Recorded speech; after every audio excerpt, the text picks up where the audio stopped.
Hey, what's going on, everybody? 101 Weekly, episode 23. 23, Michael Jordan's number. The Last Dance, the greatest sports documentary we've ever seen. Just want to welcome my panel. I hope you guys are doing okay, by the way. Let me know what's going on in the comment section below. Jordan's number. Whoa, the Last Dance, the greatest sports documentary we've ever seen. Yeah, I've got a little bit of feedback. Hold on a second. Okay, good. Yeah, I think I'm good to go. Yeah, I'm good to go. Excellent. Yeah, so just wanted to get some feedback from the panel.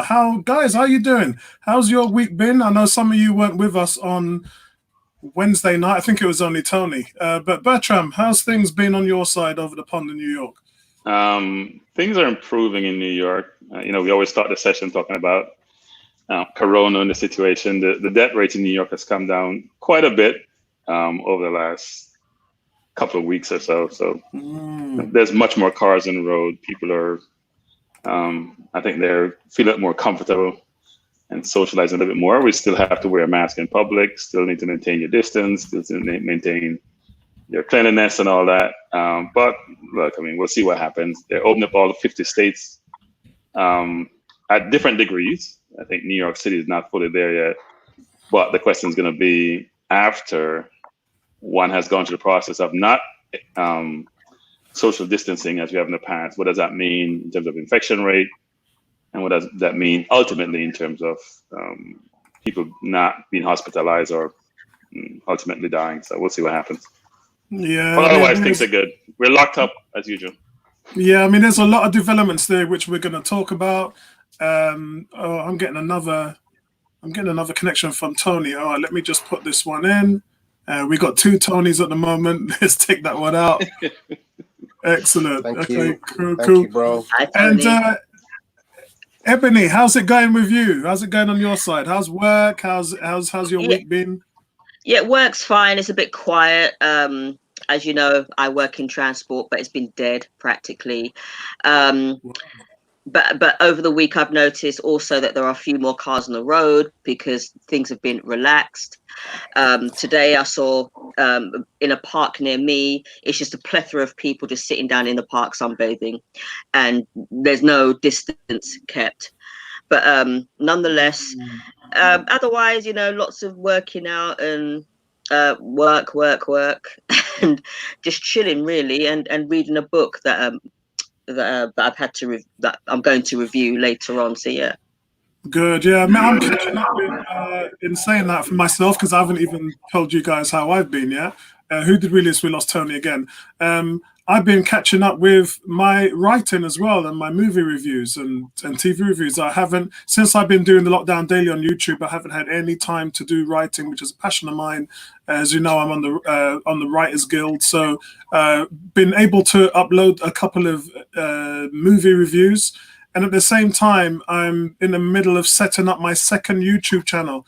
So I'm going to have another YouTube channel, which will just be strictly just for my personal hobbies, TV, movie reviews, electric cars, anime, music, things like that, things that I enjoy. Because what I found out is that in this lockdown, I've incorporated all my hobbies into my Arsenal page. And now football's back. I don't want them to have anything to do with each other. If people are coming on there to listen to Arsenal, that's all they should be listening to. So I need to get all that stuff off this platform onto another platform. So I'm going to get that done this week. I can't wait because that's going to be really exciting. Movies is a big passion of mine.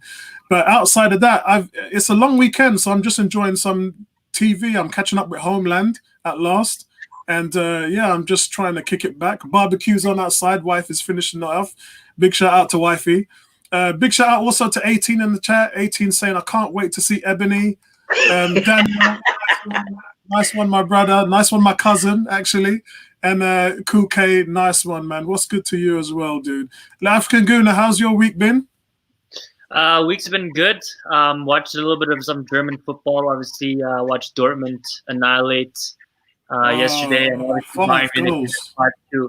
And it's just interesting. I think that not having fans in the stadium is really, I think all the bigger teams, and I feel there's going to be less upsets. I think even in the Premier League, we're going to see kind of all the big dogs kind of just doing what they have to do. At least that's my opinion so far. And in regards to the lockdown, the president of South Africa just announced that on June 1st, we're going to be moving down to level 3, which is kind of good news.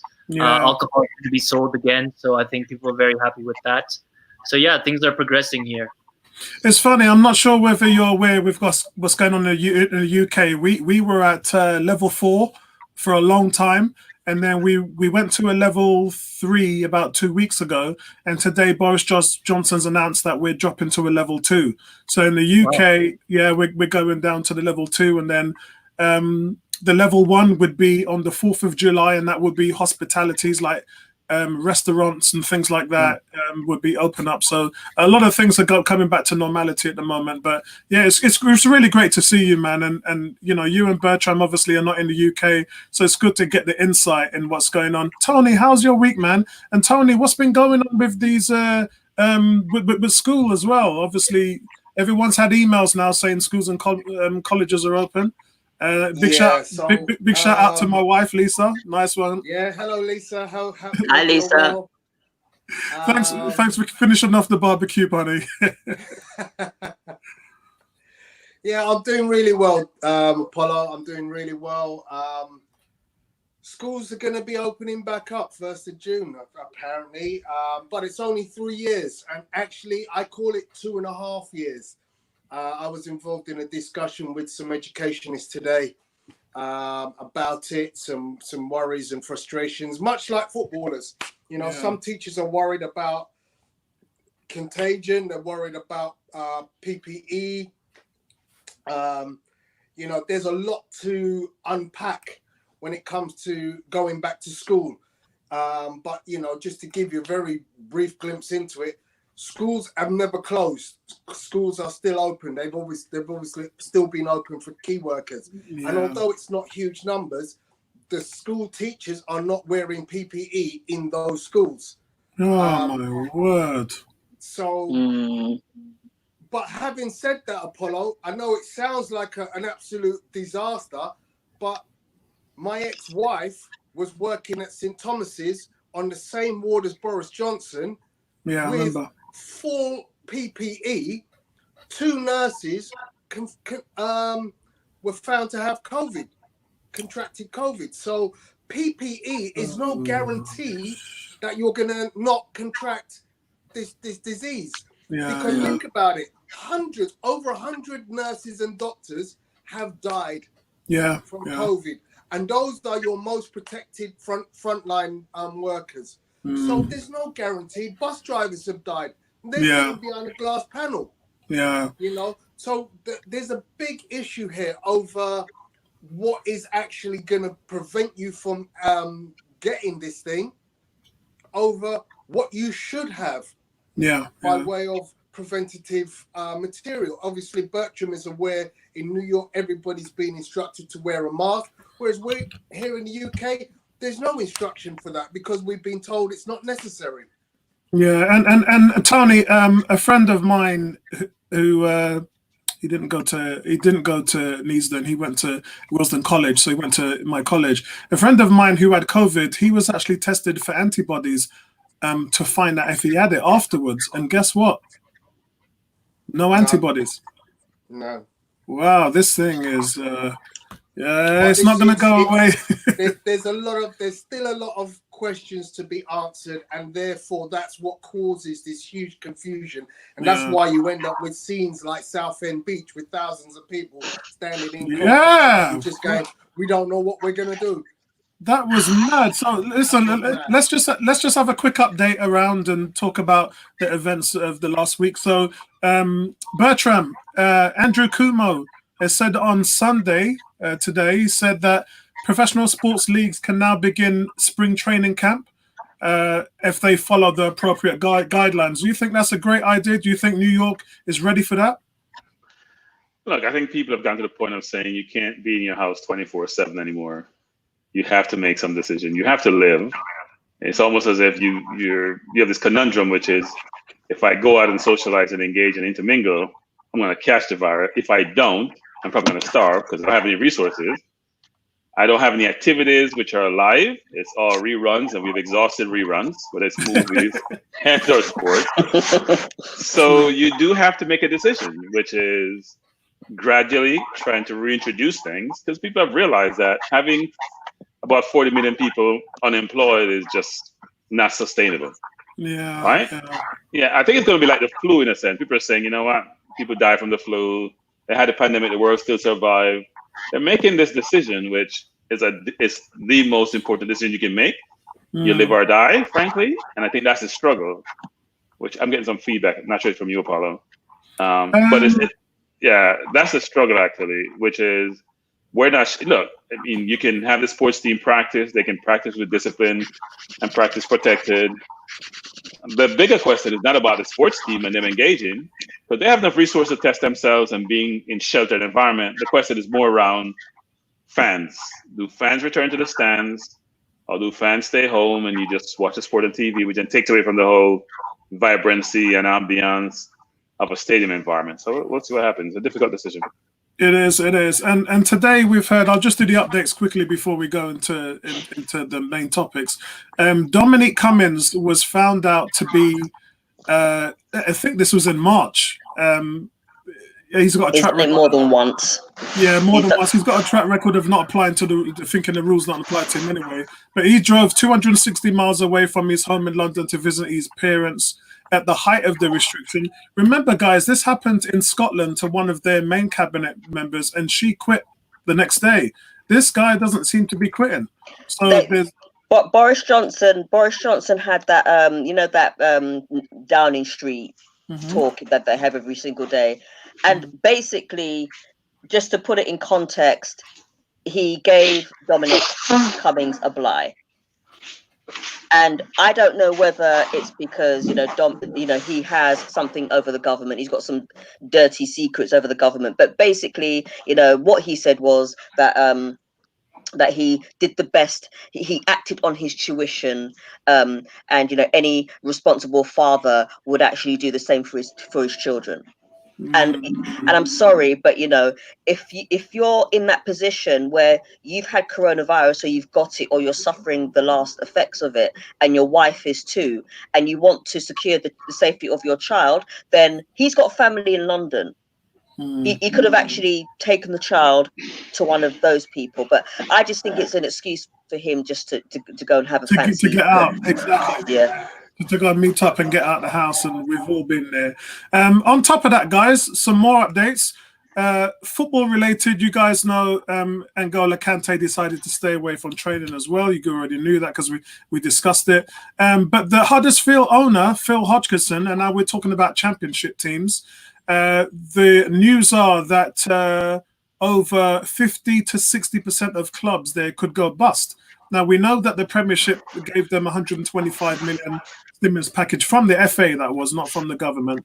But now we're hearing that it's going to be difficult for them to fight, because the Premiership was the one that paid for their players to get tested by the Chinese company, and that was 4 million. Now we're told that the testing for the Championship teams is going to be costing around 200 grand to get them till the end of the season. And now they're talking about reducing the players' wages just to talk about that. Hodgson's saying the players are not to blame, but the reality is the players have to be a part of the solution, because if clubs go bust, their contracts won't be paid anyway. So the African Guna, he's saying take a pay increase to pay for your testing. Otherwise, we're going to go bust, and you won't have any pay at all. What's your thoughts on that? So my thoughts is that as you say that, it makes lots of sense, right? I mean, obviously, soccer players and professional, athletes in general need, and I feel like have a responsibility to contribute to the solution. And I think that's kind of the issue that other YouTube channels were discussing about Mesut Ozil when he declined to reduce his wages, right? So I think it's pretty interesting. But if they were to be thinking about self-interest, right? If their contracts expire, right? So I think it's kind of a catch-22. I think obviously they need to be part of the solution, and they should be responsible being in the position they're in. They're not Premier League players, but they're still professional athletes at the end of the day. Yeah, and you can see how they must be feeling. They're thinking, hold on, the league has actually paid for a private company to do the testing and shelled out 4 million. And the championship, what are the league doing? The league ain't saying nothing. The league are telling us we got to pay for it. Evening to Kez. Nice one, Kez. Good to always have you with us, my brother. Again, another update, guys. Project Restart looks like it's going to be pushed back to the 19th of June. Obviously, the Stars are saying that they won't get pushed back because several players have voiced their concerns. It looks like the league, it definitely looks like now the league are desperate to finish the season only because of money reasons. They don't care about the players or whatever. It seems that the money, because we've been given a final number now. Remember, we talked about TV rebates would be about 340 million. We actually have a final sum now. It's to avoid a potential 762 million in rebates on its broadcast income. That is a lot. And obviously the deal is 5.1 billion. That's how much the overall deal is. But this is a huge figure. And again, it stands to reason why they need to get it back on television, because they don't care about the fans not turning up to stadiums. Although I have heard that the neutral grounds thing has been agreed. Don't know how they got there either. But one good thing, the UK chief Sally Mundane has told the league that the choice to return to training is a personal one. No players, Tony, this one's for you. No players are to be fined or reprimanded if they decide not to turn up to practice. And that's coming from the UK's office, which is Sally Mundane, sport chief. So the teams are not, this isn't like the NFL where you hold out and you can sit out because you don't like something that's happened to you in the medical room or wherever. Players have the right to not turn up at all.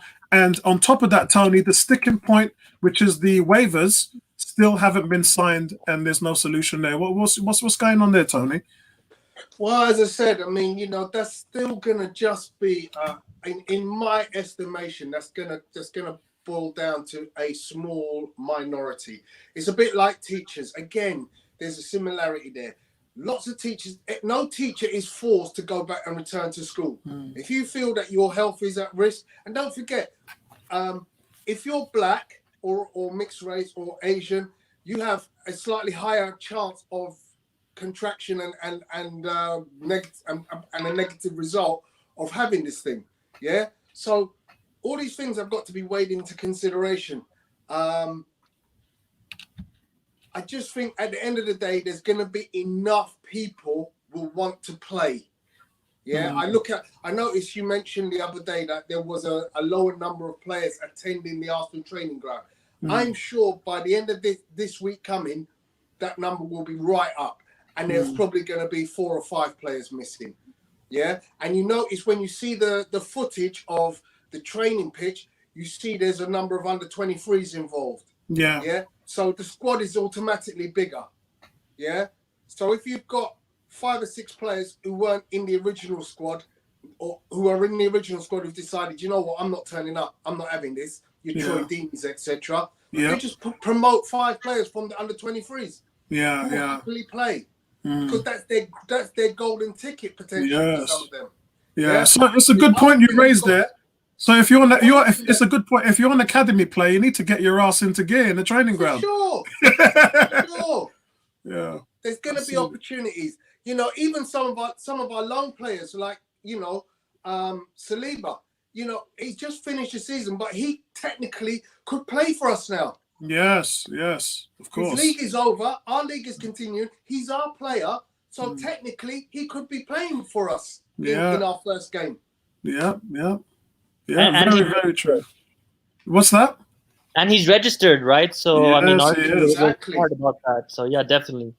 So guys, one more last thing, and I've gone around to all of you with various different questions. One more last thing, and anybody can take this one. This is quite serious. An analysis of the NHS data discovered that Liverpool's Champions League last 16 leg against Atletico Madrid at Anfield led to 41 additional deaths. So let me explain. Due to the coronavirus, the match was the last major game played in England before the lockdown restrictions. Now, I would always question this. Tony, me and Tony are a mix and match. We question everything. But I looked at the data and where this has come from, and it is from the government. The Sunday Times uncovered this. There's a company called Edge Health who's a group analysis company that accumulates NHS data. One of the companies that I supply actually work in tandem with them, so I know that this is real. They work in data modeling, and they are the ones that analyze that it has led to 41 deaths between 25 and 35 days after the event. That is unbelievable. Could you imagine if they didn't stop the league? Any one of you can take this. It's scary. I think it's scary. Nobody really, when it was first emerged, this whole pandemic, nobody actually took it that seriously because Boris Johnson didn't take it that seriously. But then obviously, the game went ahead, and people were at the ground. Again, nobody really thought much of it because they were going to a football match. And now, if this is true, because I don't trust the government, if this is true, then But then again, you just don't know. Nobody knew at the time how bad this is going to, in this country, how bad this is going to be. I think they did. Emily. I think they from June the 16th. We've had insight into what's happened with Donald Trump and the information that he was told, and instead of getting prepared, the Republican Party all ran out and went and put money in the stock market.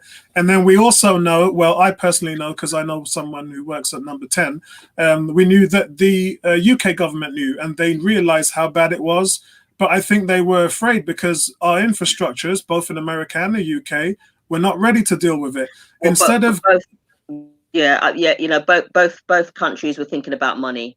And basically, they were bracing for impact because they saw what was going on around the world. They saw hospitals were being absolutely destroyed with the people walking through the door and no beds and things like that, and they couldn't do anything to stop it. And really, what they should have done was this Nightingale Hospital should have been starting to be built in January.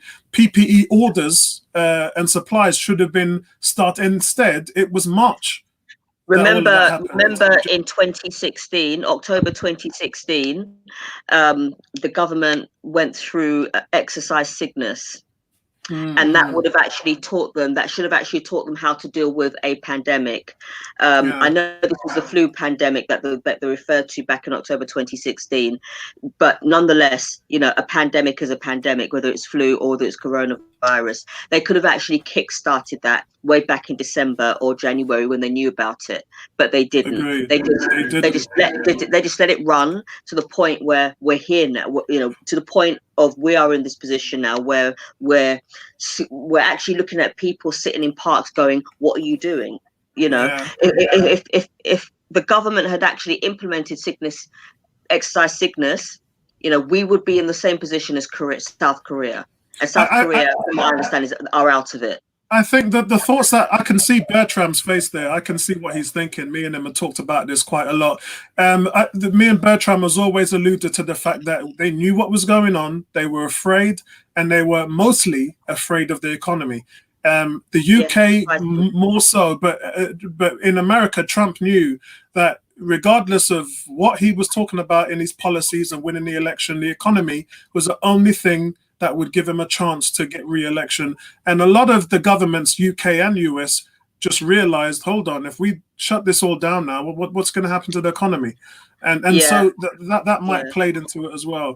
I just think that both countries, the US and the United States, and England in particular, just held on for so long to the point where they thought that, I mean, if they knew shutting down the economy was going to lose them billions, which it has, then that's what they were afraid of. So that's why they held up for so long, and that's why they didn't actually tell the country, this is what's happening, this is what is likely to happen. You may have to stay at home or be off work for so long, and if you have a business, then you can't open it for a while. And you guys have all seen my YouTube videos where I've talked about wealth before health. That is it in abundance. I'm gonna bang this one on you lot now. Boom. Yeah, there's a conversation that was going on before we go into our Arsenal starting 11s against Manchester City, which would, at the moment, by my account, be our first game played when we go back. I don't know whether the Premier League are going to be reshuffling the schedule. I've been told they won't. So at the moment, it still looks like it's going to be City. I can see you lot looking at that banner, licking your lips right now. Bav on Twitter, big shout out to you, Bav. Bav has been asking this question. I gave him my answer today. My answer was Ozil. And simply because, and I'll tell you why, because when Ozil was playing for Real Madrid, he was renownedly known as the best number 10 in world football. And he was playing for the best team in the world at that time. Best in your position, best team in the world. There was nobody, even Jose Mourinho and various players, Pep Guardiola, all of them said Ozil is the best number 10 in the world. So if I had to take, the question is, which one of these three players would you take in their prime? That's what the question is.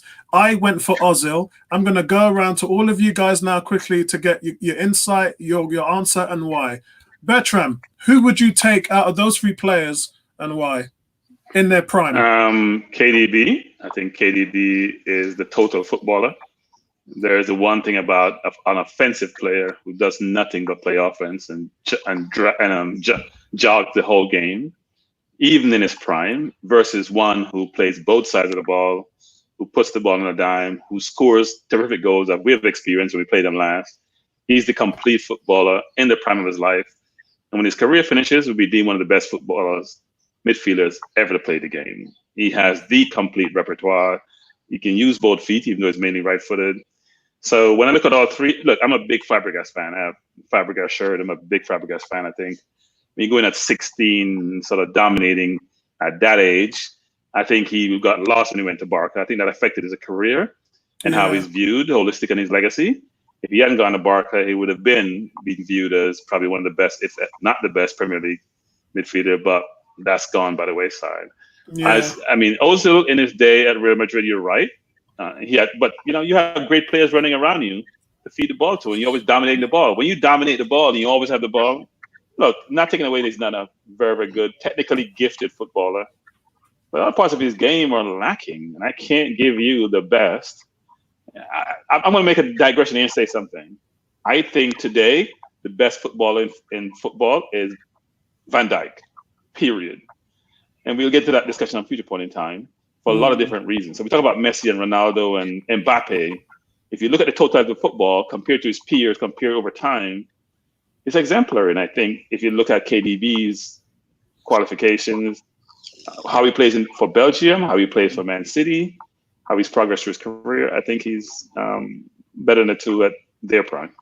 See, I was going to go with that, but at the same time, when I gave you my answer with Ozil was regarded as the best in the world. I don't think KDB or Fabregas have ever owned that accolade. So that's why. Wait, Apollo. Who's better than KDB today in midfield? In terms of the midfield, well, I would say in the midfield, obviously, you can say an attacking player in that position. There are probably quite a few, maybe Barcelona. I don't think he's better than Dembele. I think Dembele's wasted his time at Barcelona. And he's a winger. He's more of a winger. But he's played centrally as well. But yes, he's a winger. But I think that's the quality in it. De Bruyne can play various positions across the board. It's really hard. I think I can put 2 or 3 players, especially in the World Cup. When the World Cup came, that's normally a place where you can shine. And I don't think he shined as one of the best players in that World Cup. That was Ozil's last World Cup, and Ozil created more chances than him. He created twice as much chances as him. And that German team was awful, but Ozil was still creating chances in that team. I like De Bruyne, but I don't think he's better than Fabregas. As far as, Fabregas went to Barcelona. And I think Fabregas is better than Ozil. Seriously, I think Fabregas is a much better footballer than Ozil. But you talk about today, the completeness of the player is what I look at. You can't just go. Fabregas doesn't play defense. He tries. He's better than Ozil, but he doesn't really play defense. De Bruyne plays both sides. He's rugged. He plays hard. When you have those offensive capabilities and you play defense, you got to be up there. And there's nobody close to De Bruyne. You mentioned a couple of players. So one would have said Pogba, but Pogba's been injured, has been complete. If you think about Kante, he's just defensive. He has the offensive game that's running up. There is nobody today in football. You can say Modric. Modric's gotten older. He's not the same Modric. Kroos is not the same. It's very, very difficult to point to someone and say they're close to De Bruyne today. That Silva was, but he's widened the gap. I don't think there's anybody close to De Bruyne in today's football. Anyway. I probably would put Pogba above. I would definitely put Pogba above him. Who else would I put? Maybe Sergio Busquets at Barcelona. I'd probably put him above him. Would I say Apollo? What have you been drinking? What have you been drinking? What were you on last night, Apollo? That's a lot that has gotten to you. I think there's no way those two players are. I mean, is he better than Tony? Is he better than Tony Cruz? Hell yeah, he's the best by good distance. There's number one, and then there's number 4, 5, 6. I'm telling you, it's not close. So, look when he plays us next month. When he plays us next month, you'll see what we're talking about. What do you think of Verratti at PSG? No, different player. Defensive mid. He's a defensive mid. Yeah, he is. I mean, in terms of a midfielder in itself, he is. Actually, you know what? I'd still take Tony Cruz, but I think you posed a good question. Why? Why? Go ahead, Tony. Go ahead, Tony. He does pose a good question. Now, you're going to let me think about that one. Who's better than Kevin De Bruyne? But Ebony, what about you? Okay, right. Which one out of those 3 players in their prime would you take? Would you think is the best? And also, guys in the chat. Big shout out to Jalse. Guys in the chat as well. Who would be your choice in their prime out of the best out of those 3? Okay, I'd love to say Ozil in his prime, but I'm going to have to say Kevin De Bruyne, simply because he's the all-round player, the kind of player that we need, somebody who can attack, somebody who can defend, somebody who can, who's not scared to actually get stuck in. Ozil, yes, he's won the World Cup, great, fine, fantastic, but he's also had great players around him in the German team. Yeah, I know, but he's had great players around him in Germany as he has at Real Madrid. So, but if you're going on today's game, Fabregas is near retirement anyway. Well, he seems so because he does a lot of punditry. But Ozil for me now he's just gone by the wayside now. I mean, the only thing that he's lazy. He's become lazy. Kevin De Bruyne over time. But the question is, has strengthened. He is, but the question is, which one of those 3 in their prime? In their prime, I'd go for KDB or every single time. Okay. I'd love to pick Ozil, but if you take Ozil out of the Real Madrid team, he's not as effective as we'd like him to be. Excellent. Yeah. African Gruner, what about you? Who would you go for in their prime? So on Wednesday, me and Bertram didn't agree at all about Walcott, but I mean, every single thing that he said right now, I totally agree with him. I mean, 100% down to the T, right? So, I mean, Ozil was in a team where he had Ronaldo, he had Benzema, he had top-class players. I think he's always been lazy, but I think that when he moved to the Premier League, he got exposed way more. So for me, Ozil's not even in the picture for me.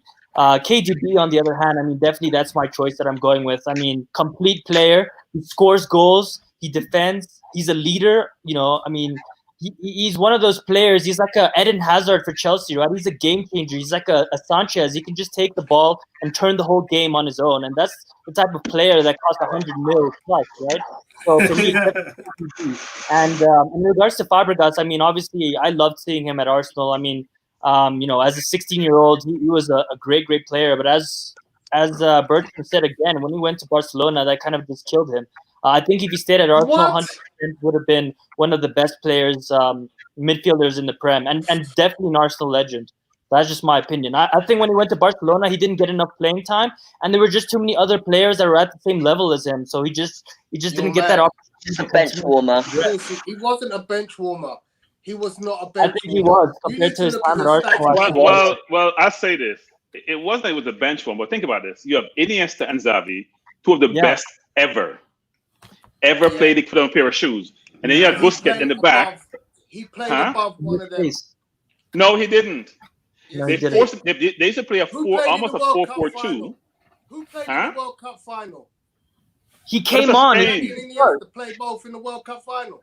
He came on playing in forward position. He was playing forward. He wasn't playing midfield.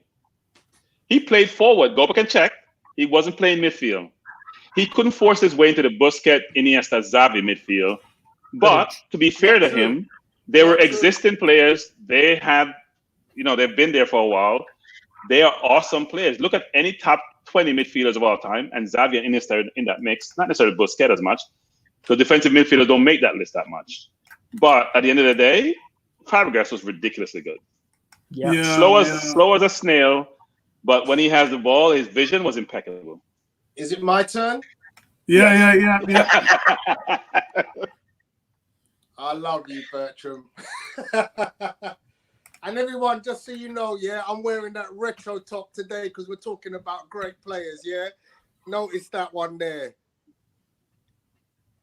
I like that. Okay, so out of those three players, Mesut Ozil has, did my research, Stato, 65 goals in club football, 32 international goals. Kevin De Bruyne has 70 club goals and 19 international goals. Cesc Fabregas has 79 club goals and 30 international goals. Be very careful with those stats, Tony. Yeah, exactly. Where are their careers? Tony, don't be careful. Carry on. I'm not going to... Listen, it's all about the eye test, Bertram. It's all about the eye test. Which player do you see doing the most? Yeah? We could talk about pass accuracy. Who has the highest pass accuracy? Yeah?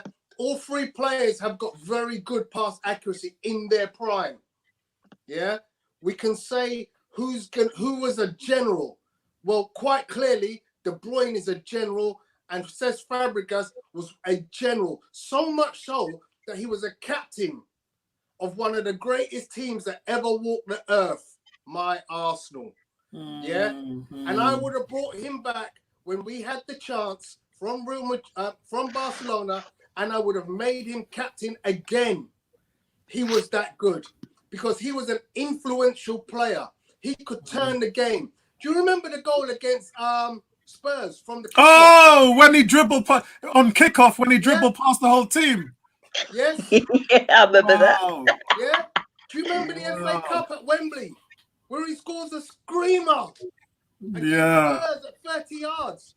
We didn't talk about that in our greatest goals, but my man is a killer he's a killer passer. Yeah, he is. After Bergkamp left us, he became the pinnacle of our team. Yeah, he did. He did. To this day, one of the greatest midfielders that I've watched at Arsenal. Wow. And listen, Charles... 16 years old. 16 years old. Yeah, Kevin De Bruyne ain't starting anything at 16 years old. Yeah? 16 years old in an Invincibles team. Are you mad? Yeah. Kevin De Bruyne is the top player in a team with Aguero, Sterling, Sané, company. He's the best player acknowledged on a team with very, very, maybe even sometimes excellent players. He is the best player by the distance. There's no doubt in the quality of the players that all three players have played with. But let's be honest, Kevin De Bruyne was nothing before he came to Man City and started playing with the quality of players he played. He was a very good player playing in a minor league. Yeah. Cesc Fabregas at 16 was taking over Patrick Vieira. Are you mad? Yeah. I sound like troops now. Are you mad? well, maybe Kevin De Bruyne's problem was Jose Mourinho. Patrick Vieira. Kevin De Bruyne's problem maybe Jose Mourinho. Yeah, Chelsea. Yeah. Of course. Look at Salah. Tells you a lot. Yeah, true. All right, guys. So listen, if you thought that was heated, and some good shout outs there, but look, they're all three very talented and fantastic players. You know, all regarded as some of the best in the world at their positions. It's a lot because it's subjective, it's individual needs and wants of what we would all like to see in our team. I'm just a big Ozil fan, and for me, in his prime, when we saw him come out, and he did it at the highest levels, he won World Cups, he done it with Real Madrid. He has reached levels. He has reached levels that Kevin De Bruyne has yet to reach. So Fabregas has. Yes, he has. Yeah, you're right. And Tony, every single accolade that you mentioned, says Fabregas has won it. I totally agree. And Tony, you know what? You raise a really good point, which has made me actually think hard about what I've said. It's just the sheer amount of chances created, assist king, and everything like that. I mean, I know. Look, Fabregas, I'm not doubting the guy. Talk to me about who has the highest assist ratio in the Premier League in their prime in one single season. Well, hold on. Didn't Ozil just fake to just fall short of beating Thierry Henry's 20? But look at Fabregas assist in one season. Well, didn't he get 16 or something like that? It's still too shy. Way more than that, brother. Way more than that. Well, the second highest number is Ozil with 18. So he was on his way to beat Thierry Henry's record of 20. But at the end of the day, look, it's great choices. Tony, you've made me really think hard about the Fabregas thing, man, because 16 Fabregas years is old a beast, man. Against this guy. He's done things I've never seen Ozil do. Although Ozil's done things I've never seen any man on the planet do. But then, there we go, man. There we go. I just wanted to add one more thing before we move on to the next thing. You guys also need to consider that, I mean, you're comparing Fabregas, who plays for Spain, right? And you're comparing, obviously, Ozil plays for Germany, two big international powerhouses, when De Bruyne just plays for Belgium, which in the last 5 years definitely has become a bigger team. But I mean, overall, not as stacked as the other two. So the other two have an advantage over him in that regards. But 100%, I agree with that. But he plays for Guardiola, though. What more can you say? I think you're wrong. I think Belgium are as stacked as any of those two teams you mentioned. But they still just failed. In the past 5 years, no. That's all. Are you joking? Have you seen the strikers on available to Belgium? Yeah, just the strikers and then company. But I mean, as an overall team, I think Spain and Germany over the last 5 years, much stronger teams. Brother, they've got two of the best goalkeepers in the world. Are you mad? Yeah, Germany had Neuer for many years. 100%. Yeah, and Belgium got Courtois is one of the best goalkeepers in the world. Man, look at Courtois now at Real Madrid. He's nothing, man. Nothing. Yeah, I'm not gonna lie. Courtois gone downhill at the moment. He should have never left Chelsea. I don't know why he wanted to run away from there. That man there that miss home. The man that get homesick. All right, guys, let's have your Arsenal starting 11s against Man City. I think I'm gonna go first on here since you lot gave me so much stick in the pre-show. I was just killing myself because I hadn't finished and got it done. But anyway, here's my quick one. I think Arteta is going to go with, and guys in the chat as well, you can let me know what you would do in terms of putting the team out that is going to face Man City. And we also don't know whether all these players are going to be back. There is rumors that not everybody's back in training, but apparently some players were given a week to decide. The ones who didn't turn up were given a week to decide whether they want to come back or not. So I guess Tuesday is going to be another date to see who turns up to training, because the clock is ticking and they've already delayed the start of the season to the 19th of June. But I've gone with obviously Bernd Leno in goal. I don't think he's got any other competition really. I really liked Martinez last season, especially in the Europa competitions. At times I thought he was better than Leno. Leno statistically is the most mistake-prone goalkeeper in the Premiership, but he has been showing signs of improving and getting better. He's also one of the top shot stoppers, and that's probably because our defenses has to face so many. And he's been quite solid under Arteta outside of the Chelsea mistake, but I'd like to see him going. I want to see these guys nail down their position. I don't think he's got much competition at the moment. Saka on the left, and simply because I don't think Kieran Tierney is ready at the moment, I'd like to see him get a few substitution games, you know, get 20 minutes here, 15 minutes there to try and get back into the flow of things. I know. Hang on a second. Nobody knows what anybody's condition is like, so we might as well go with the best team that you think Arsenal could play with all the players that are available. Yeah, well, it's still nobody knows when the league's gonna start, and B, what anybody's fitness level is. So if you want to pick Rob Holding, pick Rob Holding. No, I'm going to stay with Saka.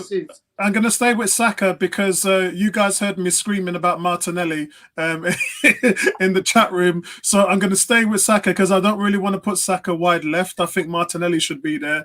Back four, again, David Luiz. He just belongs, for me, he should be the club captain, and he isn't. It's sacrilege. I would love to see Callum Chambers back, but he's short. He's only just started running again. He was out for the season anyway. He's not going to be able to make a return. So for that reason, I'm going to have to go with Pablo Mari. I thought the partnership with David Luiz was quite solid and didn't really get in. We didn't really get to see as much of it. But this team has had 5 clean sheets in the last 8 games. I'd like to see the Mari-Luiz partnership develop even more. Right back, guys, I'm going to go with Maitland-Niles. I'm going to go with Niles because his technical and tactical physical qualities are perfect in this season. Under Arteta, his average game out of marks out of 10 was 7. So he hadn't had a bad game. He was very solid. And what let him down is obviously him turning up late to practice. So I'd like to see him get in there and kind of challenge Suarez for the Cedric Suarez for the right back position. I don't think I want to see Bellerin again at the moment. I don't think Bellerin. Well, he admitted he had a groin strain, but he was just awful. He didn't give any support to Pepe, and that for me is the most important thing because Pepe leads the dribbles on his team with 3.8 dribbles per game. The second person on the team has half the amount of dribbles than Pepe does at 1.9. And guess who that is? It's Maitland-Niles. So I think those two are going to be lightning down the right-hand side. Dani Ceballos in the middle for me. Xhaka, which I'm not really a fan of, but his defensive cover when Saka moves forward cannot be questioned. At least he does one thing right for the team.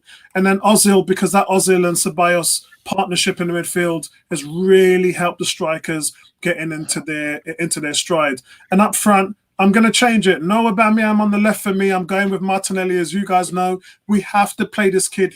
After the Chelsea game, he ain't really had any time at all. In that second leg against Olympiacos, when we went with Lacazette was appalling for 85 minutes, and that last 5 minutes that Martinelli came on showed you exactly why Lacazette shouldn't have been in the team. So I'm going with Martinelli on the left and Pepe, who is still a dominant force on the right, even though he's lacking the support. That's my team, guys. That's my starting 11. Bertram, you got the conch. So Apollo picked the team that he wants to see play, not the team that Arteta is going to play. He better pick it. He better bloody so pick it. I agree with Leno in goal. I agree with Saka on the left.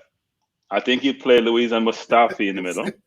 Captain Luiz. No matter what, anyone will say, don't play Mustafi. Mustafi has had a very good season, by the way.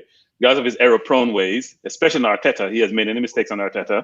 Mm-hmm. And I think he'd play Bellerin. Now, I think Suarez probably should be the choice if he's fit, frankly, because Bellerin and Maitland-Niles won't even make the bench. So you having Maitland starting, I bet Maitland won't be on the bench. Arteta's not a fan. It's very obvious. No, he doesn't. He's annoyed with him. And Guendouzi, both of those guys are still in the doghouse. And they've got an uphill battle, really, to get back into the team. You're right. But the problem for Arteta is, does he want to go defensive or does he want to go attacking? Does he want to go to 3-5, sort of 2 formation, or 3-5-2 formation? Or does he go a 4-3-3 or 4-3-2-1? That's the challenge for him because City is not any ordinary team, and you got to not leak goals at the same time, do enough offensively to make the game a contest. So I think he'll go with those 4. I think in the middle he'll play Xhaka, and the question is, does Ceballos go back, or does Ceballos stay with us? If he stays, I think he'll play both of those in the midfield. I think he'll play Abba on the left. He'll do what he normally does: Pepe on the right, Lazy in the middle, and then either Laka or Nketiah up front. Arteta is one of those sort of, I consider him an old school type of manager. He's going to play tried and tested. He's not experimenting. He doesn't strike me as someone who is going to be extremely innovative in terms of his starting lineup. Maybe in the game and how he runs the game and plan the game, the magic game, but not with the players. It's been very obvious. The young players are sitting. Guendouzi is sitting. Maitland-Niles is sitting. Martinelli sitting. Don't notice that pattern apart from Nketiah and Saka. Most of those other players who are young, upcoming, have a lot of potential are on the bench, or not even the starting line, or not even on the bench actually. So I don't see him having a different team. And Pablo Mari, I think when you play City, you need more speed. You need more familiarity with the Premier League. It's very tough with Mari. He's quick. I don't see him as being quick, actually. I think it's a little bit really? weak. I don't see him being quick. Watch Liverpool versus Flamengo and see what he done to Mane. Exactly, I watched his first Premier League game. He didn't look quick to me. He dealt with Mane. Dealt with him. Player in Liverpool. Look, maybe Liverpool had problems with their travel. I didn't see the game we talked about. Maybe they were jet lag or something. I didn't see that when he played his first Premier League game. In fact, there were points in the game where he was suspect in terms of some of his decision making. But look, he has to get acclimated with the speed of the league and the physicality of the league. But at the end of the day, I think there's a team he'll pick, and I don't see Maitland-Niles making the bench.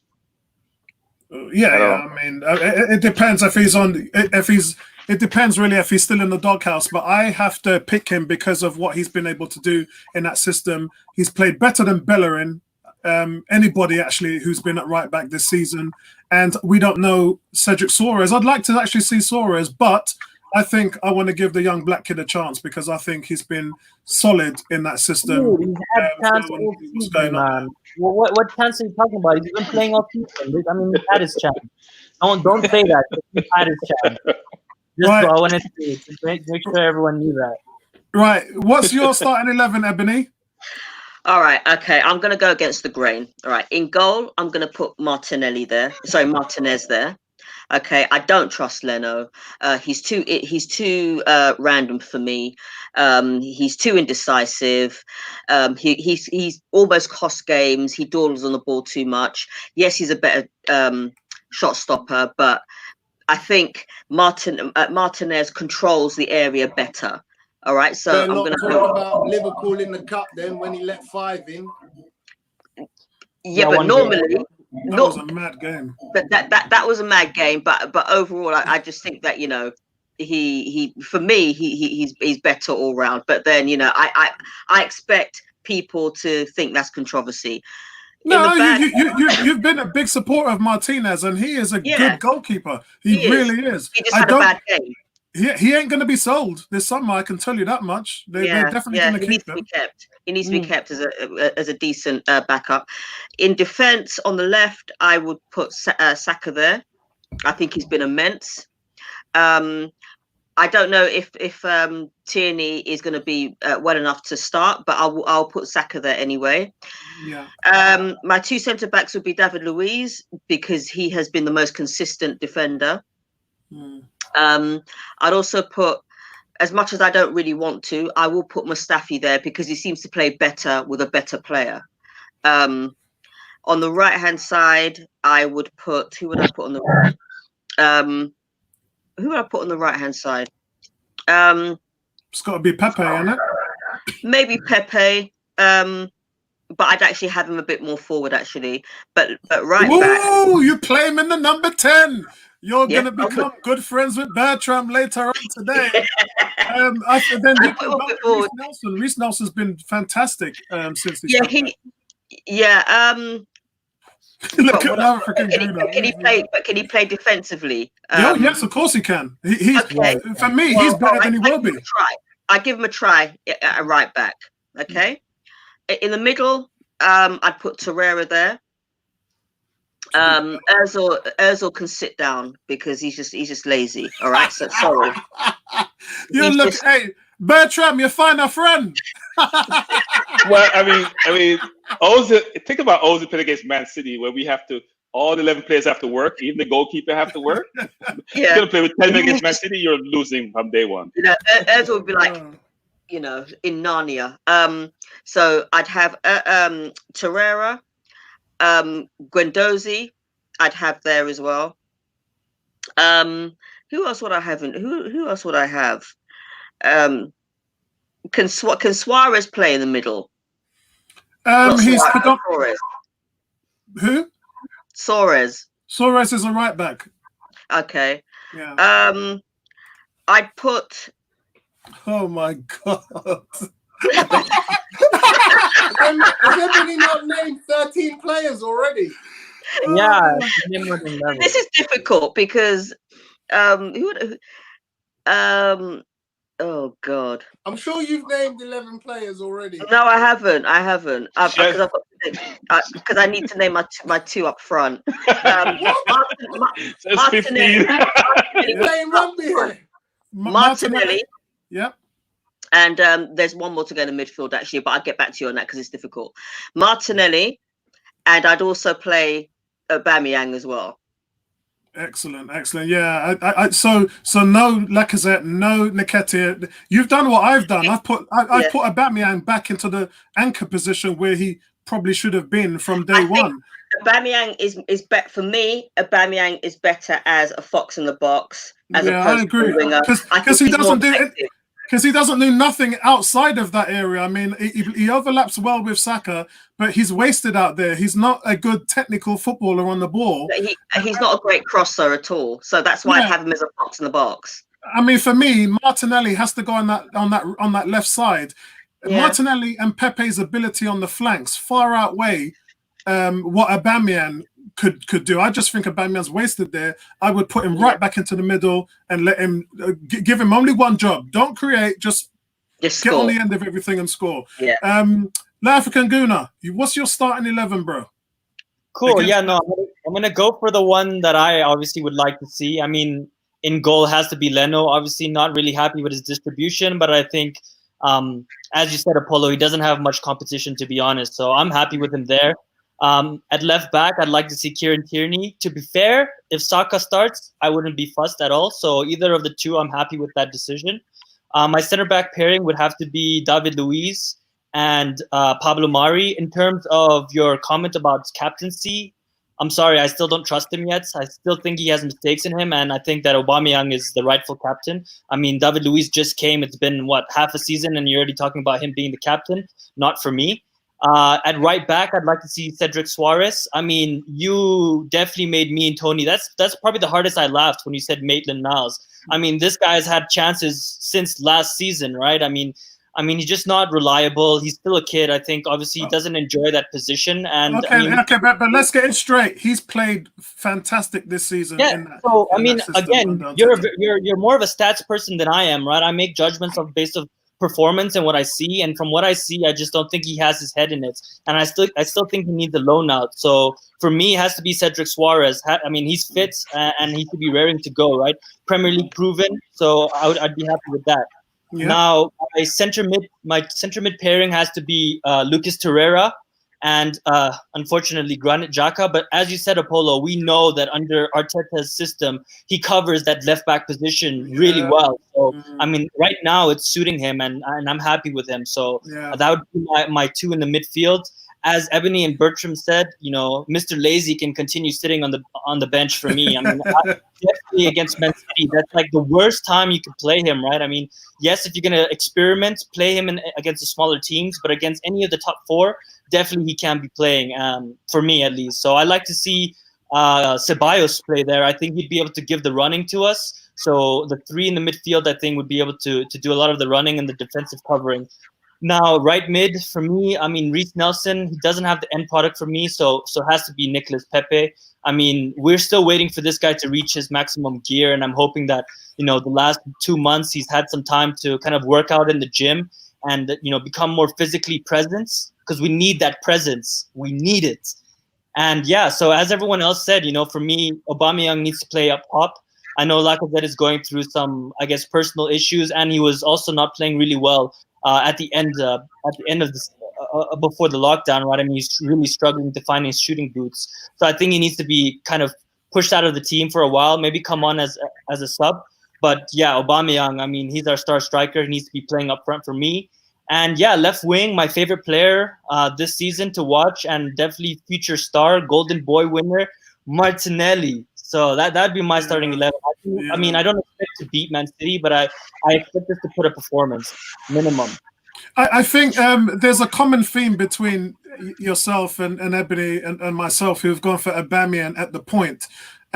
It's just that, look, when I see the defensive capability of Gabriel Martinelli, it's so this guy, it just never stops running. He's got so much energy, defends well, he attacks well, he positions himself well. Against Manchester City, you're going to have to stop De Bruyne and them guys running down the field, and we need him on the left. If they play Aubameyang, it could be a disaster. I mean, me and Tony have seen Aubameyang play horrible in that position, but he's played well there as well. But he just, for me, I put him in a position because I'm only asking him to do one thing, which is score goals. I'm not asking you to backtrack, play defense.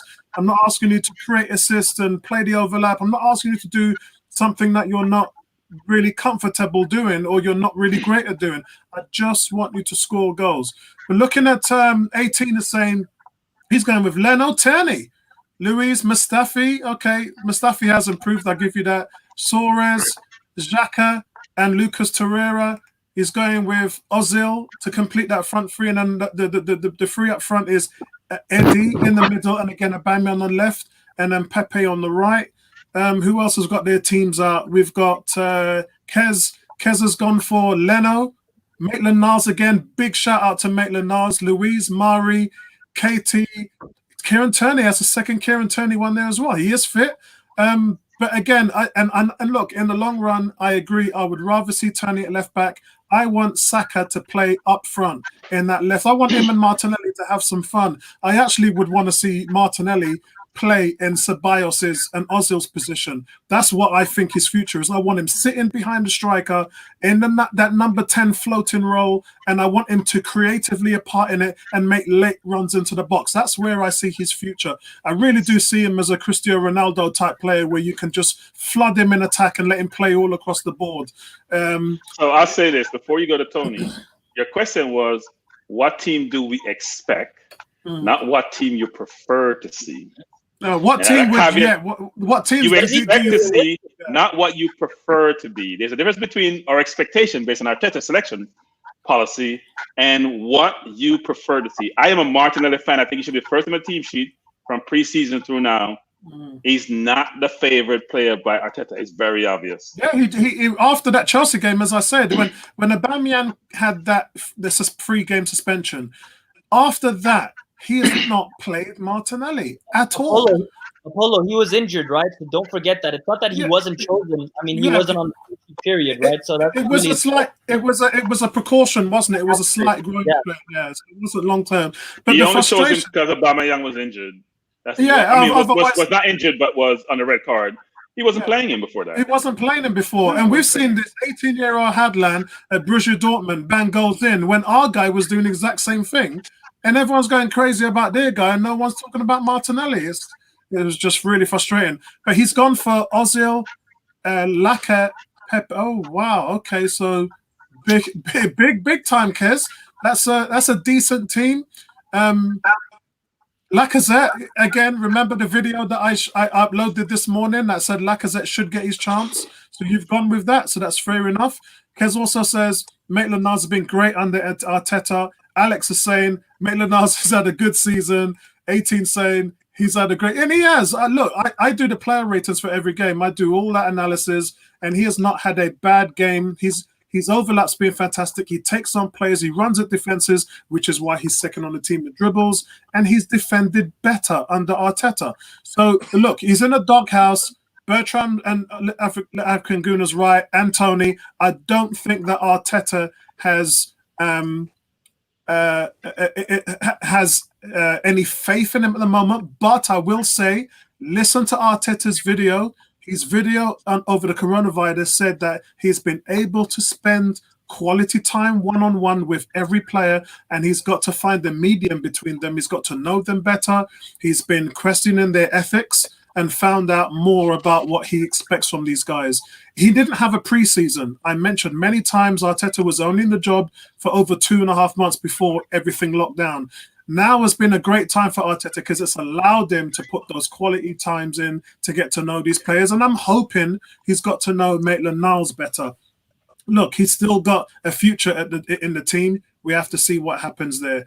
I'm going to Tony now. African Gooner, you finished with yours, yeah?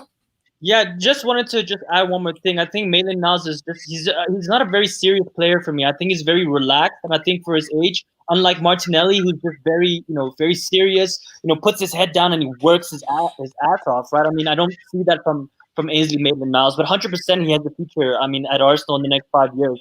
Just for me at the moment, that's not it for him. Not right. I do agree with you though in terms of Suarez being Premiership proven, and we know because he played us off the park when we had a 2-2 draw with them.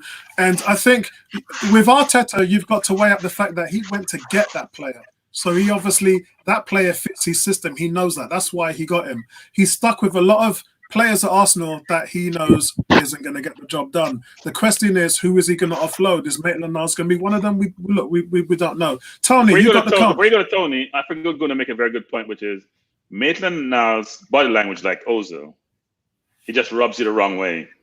I mean, he comes across, I don't care, I don't want to be out here, I don't want to play this position. I'm doing it because you asked me to, but unlike ZAHA, who is into it and don't want to play there, but you can see the energy, the vibes, the vigor. You don't see that with Maitland. Maitland is like, I'm just going to jog back. If you beat me, I'm just going to jog back because I really don't want to be here. Please move me to midfield. That's what I say.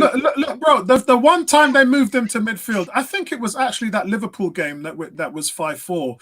I think it was I think it was that game. The one time they moved him to the midfield, Maitland-Niles looked horrible. And I've seen him play in the academy where he was fantastic in the midfield. Maybe he's been playing in that right back position for so many years. He doesn't look like a central midfielder for me. And look, and what do I know? Because I said the same thing about Oxlade-Chamberlain, and he looks much better in that position at Liverpool. Tony, you got the conch. Wow. Some amazing statements. What can I say? Some amazing statements. Okay. I'm going to refer back to Bertram's statement about what was your original question? Was it the team you think will be picked, or is it the team that you would like to be picked? I'm going to make this easy on you and say both, because I can't. So here's how I'm going to break it down. Mm-hmm. The team that I think will be picked will be exactly what African Gooner has said. The team I would like to see, based on the players that we have, based on what I think could be their best positions in some mad convoluted system. And this is going to shock everyone because none of you have picked this combination. So here's my selection. Leno in goal, Tierney at left back, Saliba and Mari at centre back, Jeez! At right back. Okay. All right. My team. Boy, 3 shots for you there, Tom. I'm going to shock you even more. Yeah? Okay. I'm going to put Luiz and Xhaka in the centre defensive roles. Then I'm going to shock you even more. I'm going to play Nelson on the right. I'm going to play Pepe in the 10. I'm going to play Martinelli on the left. And I'm playing Aubameyang up front. Done. Mic drop. Yeah. Mic drop. We don't know about Saliba, right? I mean, if he was available, 100% beat my team. But yeah, that's one we have to wait and see. Yeah, I agree with your team, except for the right back. I don't think Chambers. You said Chambers right back, right? No, I said Bellerin right back. Bellerin right back. No, well, that team. And I've got a question. I can see that team. I've got a question for everybody. Cedric Suarez looks good at Southampton. Who would you pick based on this last 12 months out of Bellerin and Soros? Who do you think is the better player out of them two players? I don't think either of them have a case. I mean, I think they're both about the same place right now. I just think I'd like to give Suarez a chance, considering that he's a new player, and we've kind of just, Bellerin had an injury, and we saw he came back. He had a little bit of opportunities, but I mean, he didn't really prove much. Right? It's the same old stuff. Okay. I'm not sure we've seen enough of Suarez to say. I've not seen enough of Suarez either. So for now, I'd say Bellerin, but because I've not seen enough of Suarez. I think Suarez. I've watched a lot of. Suarez is a better player than Bellerin. He is a better player. Yeah, he is. Smarter player than Bellerin. Bellerin has the advantage because he's young and he's faster, but I think positionally Suarez is more experienced. So therefore, I think he'd be a better player. Yeah, okay, I think it's Suarez, mate. Yeah. Okay. Fine. Yeah. I'm done. I think it's Suarez, but again, I don't know what Arteta's seen in training. He's brought him in, as I said, because he's looked. Look, Arteta has been the top coach at Manchester City, the best club in English football. He's been scouting with the best manager in British football for years. He has got his targets based on that. Pablo Mari is here for that reason. You have to think Cedric Suarez is here for the same reason. It's because he knows what he wants. He knows the type of player he wants to fit into his system, to follow his philosophy. So I wouldn't be shocked to see him as our right back moving forward. I really wouldn't. But, you know, what have you done for the worst loan deal ever. He has been completely waste of effort. There was no point in bringing him in if he wasn't going to be able to play straight Tony, away. I disagree because it's a long-term thing, right? We're trying to sign him after, right? We're trying to sign him. Have to just get him on the loan just to kind of open that relationship to actually get him for the future long-term. But I definitely when we could have got a midfielder, when we could have, where are we most needing a player? In the midfield. In the midfield. We don't need right backs. We got 2 of them already at the club. We don't need centre backs. We got 8 of them at the club. We don't need left backs. We got 3 of them at the club. Yeah. What we need are centre backs. We never needed another right back. I like the idea of what you're saying, the African, but our need in the middle of that is in the middle of the park. Someone to create, someone who could add dynamic passing in the middle of the park instead of Ozil, Ceballos, and Xhaka, because between the 3 of them, they don't kind of work. So we need somebody else to come in and do a job. I do agree with that. The guy at Aston Villa, who's the captain, what's his name? Jack Grealish. I needed something like that. I do agree with that, but the only thing I can push back on that, Tony, would be that in my conversation with Graham from AFTV about the lack of support, which I've talked about on and on. And you guys have to know this is a real thing because it's one of Arteta's biggest problems at Arsenal right now, that he's got a £72 million winger who is being left out on an island on the right with no support. He's not had any support since Maitland-Niles has been out of the team. Bellerin has just been a non-factor. He's had to move Ozil over there, which is a bit part, solution to the problem. But at the end of the day, that I look back and think about Manchester City when we knocked them out. Isn't that why we need a creative midfielder? So that you can not release necessarily. the right midfielder. I was not necessarily. I was just about to make the point. Manchester City, when Guardiola took it over and we knocked him out of the FA Cup semi-final, and the first thing that they said is that they needed wide players who had the ability to go in and play as an attacking player and play as a defender. And they went out and got Mendy, didn't they? And that Mendy deal went and literally changed the shape of their whole team together, which is what Saka's doing for Arsenal right now on the left. We put that on the right. If Arteta thinks that's something that Suarez can do on the right, then he's just solved one of the biggest problems, which is applying that support that the strikers and the wingers are not getting, which takes the pressure off your midfield. So there's different ways you can solve that problem, Tony. But I just wanted to push back on that because Arteta's thinking of those Man City terms of when they got those 2 centre back, they got a right back, they got a left back, and then bang, all of a sudden they went from with the same midfield, De Bruyne, David Silva, and literally the same front players. All they did was literally change their flanks, and it changed the whole team. It completely changed the whole team and turned them into title challengers. Look at Liverpool as well. Trent Alexander, Robertson. If you get those wide players right at left back and right back, it would change the whole dynamic of your team. the defensive, cutbacks you're getting, the support for the strikers and the wingmen, and I think that's what I may be wrong, but I think that's you what are wrong. You are wrong. I think that's what he sees in Soros. The reason you're wrong is a team is made up of its spine.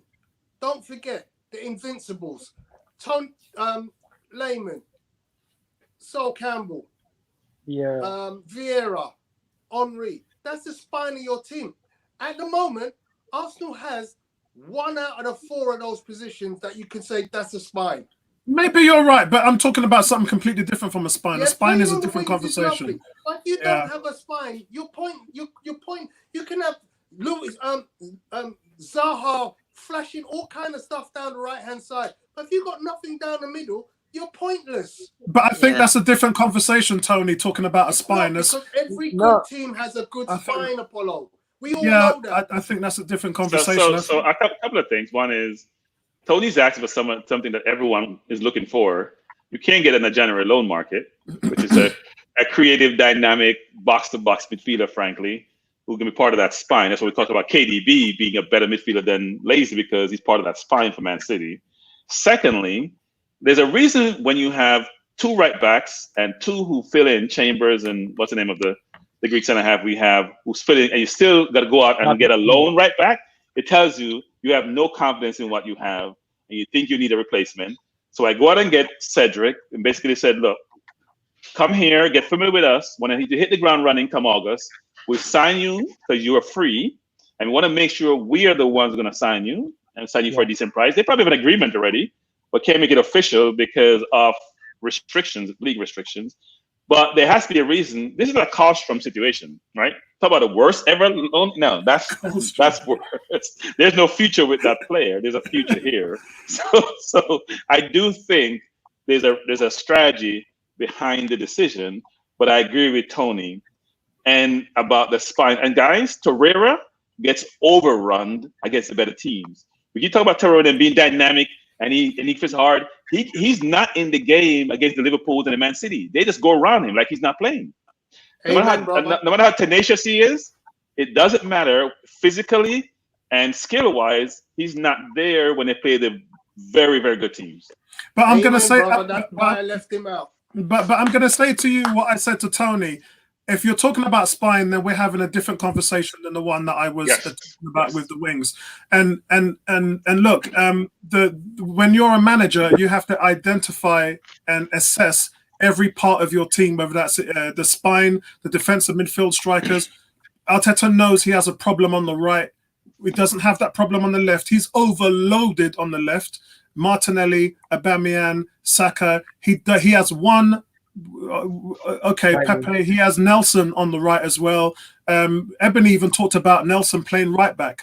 I don't know whether that's an option, but whatever's going on that right, it's not working, and that is a. Apollo, you're not being fair though, Apollo. It's not fair. I was about to no. Listen to this. Saka is a different conversation than a spine. No. Guys, think about this. Saka plays left wing. He's not playing left back most of the time. He rotates Xhaka to play left back a lot of the time. So what happens? He doesn't do that on the right. He wants a better defender there so he doesn't have to overly compensate for that deficiency. But he doesn't rotate the right midfielder, whoever that is, because Ceballos is not going to play there. He's not a defensive skill. Xhaka has it. So I don't think it's a fair comparison between the right and left back. Think about it. The reason why Xhaka has so much assists, he's always far down the field in the offensive half. Xhaka rotates over. Aubameyang moves inside. That's not the same situation on the right.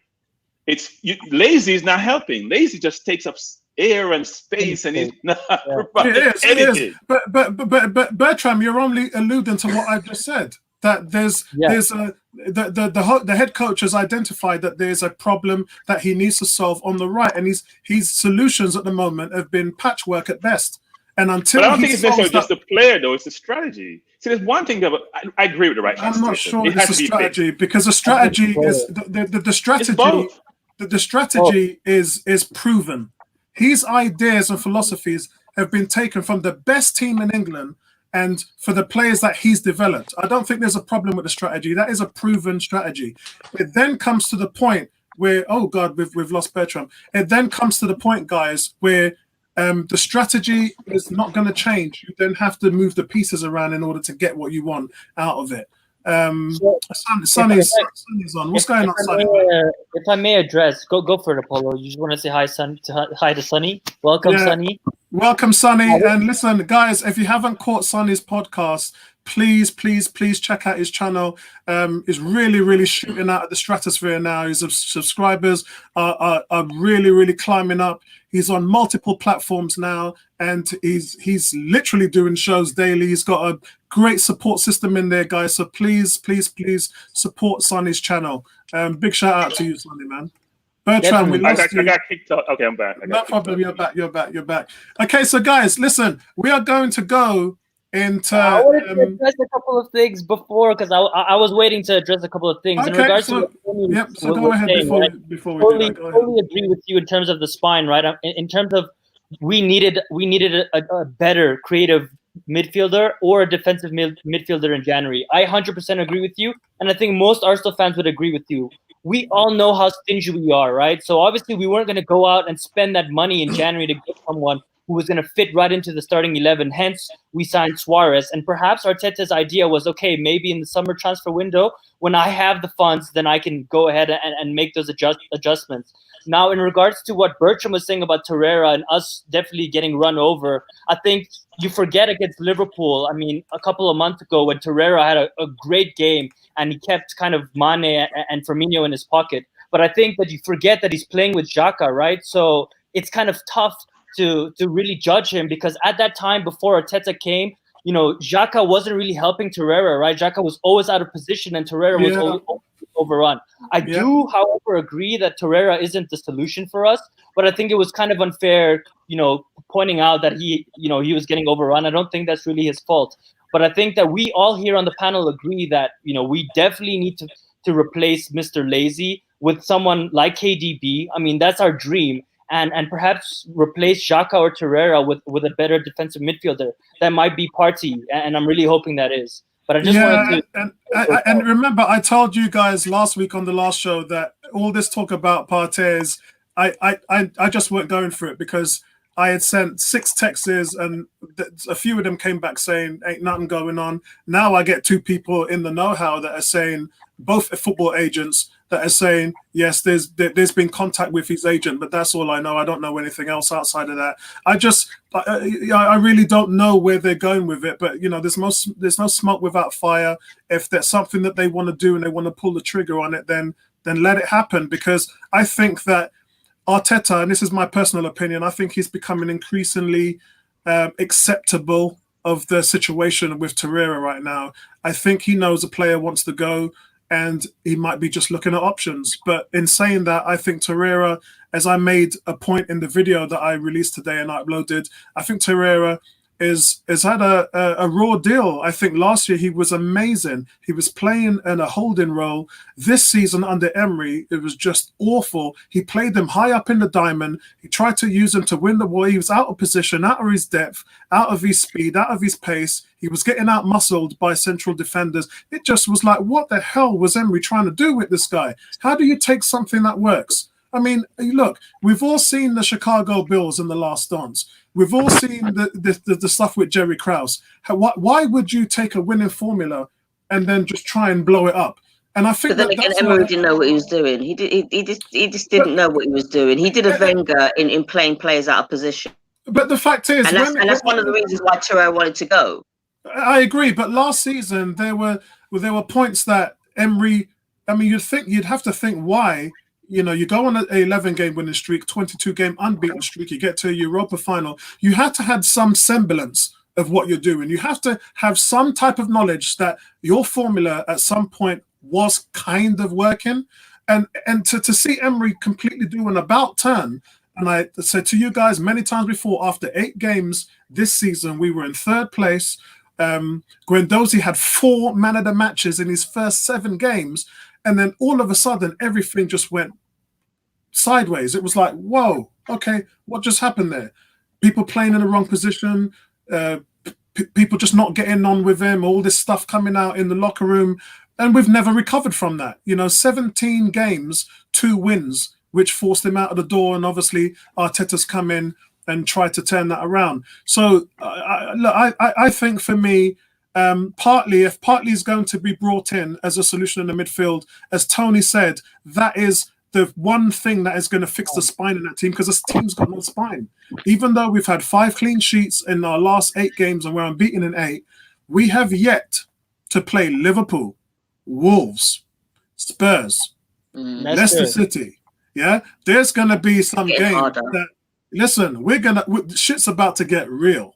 So he needs to get this thing going. Tony, that William Saliba thing, you got me. I'm feeling pumped up right now. I'm on fire. And as soon as this podcast finishes, I'm going to fight. Because I actually forgot to check. He's at London Coney right now. When I was there on Friday, they said William Saliba was one of the younger guys that was out there working out. I don't know the logistics. I know the loan deal was done by Arsenal. Now he's back. It's finished. It's over. He is an Arsenal player. I don't know what his level of fitness is, but that's the same with everybody. I think you're right, Tony. I think he can be on the bench. He can play. He can start. So it's definitely an option. Jasa said, definitely. Jasa said he's divided on him. He still thinks he's a defensive midfielder. That's exactly what we want, Jasa. We want a defensive midfielder. Guys, we're going to go to... before we go to the top 5 Arsenal midfielders of all time, you all saw the video that I uploaded today with my thoughts on Lacazette. Should he stay or should he go? I'm just going to get your thoughts around the panel before I move on to the top 5. I covered 2 things in that video I uploaded on YouTube. It was Pepe or ZAHA, and it was shall we let Lacazette go? So I'll let you guys do that as well. Also, guys in the chat, I want to find out from you guys, would you keep Lacazette or would you let him go? Which one, what decision, what direction would you go? Big up to Football with Brownie as well. And Simpy, nice to see you, man. I was checking out you and Sam's podcast earlier on today. Nice one as always. And guys, look, lots of big stars we have in here. We've got Sonny, we've got Igel, we've got Simpy, we've got also Alex from Cannon for the TV. We've also got, no, we don't have Arsenal. For some reason, Arsenal Vlogs isn't here today. But guys, listen, check out their channels. All fantastic channels. Great content on those panels.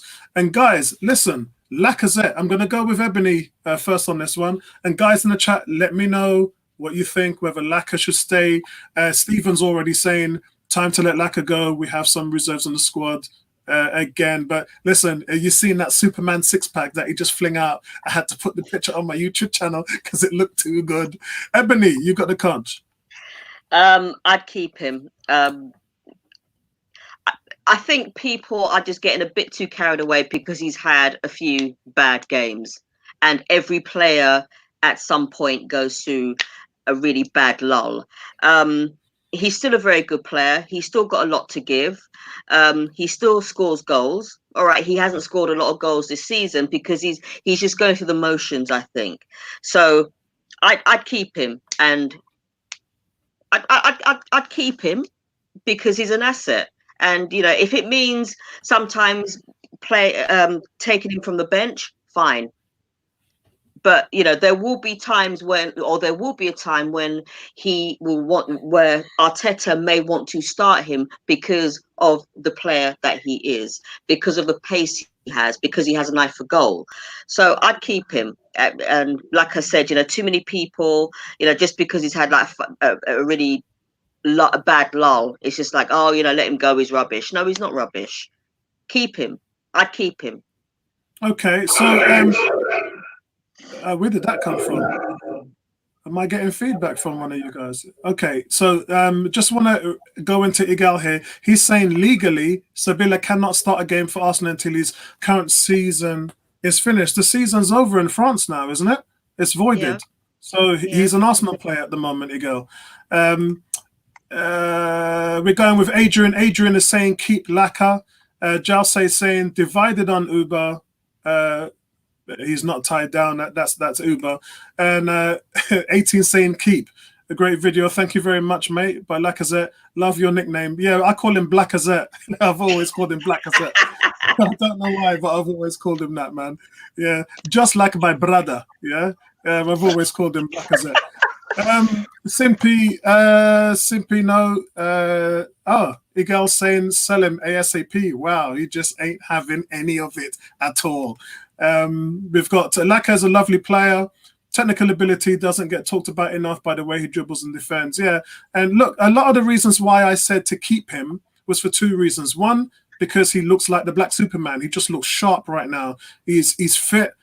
His body, he looks amazing. Did you see the way Aubameyang was laughing at him because he took off his chest and he just gave that look? He looks ripped. And I think injury played a lot of part into his form going off this season. He is a good player. We've seen what he's done. He wasn't Arsenal player of the season last year for nothing. Yeah, this guy was the player of the season.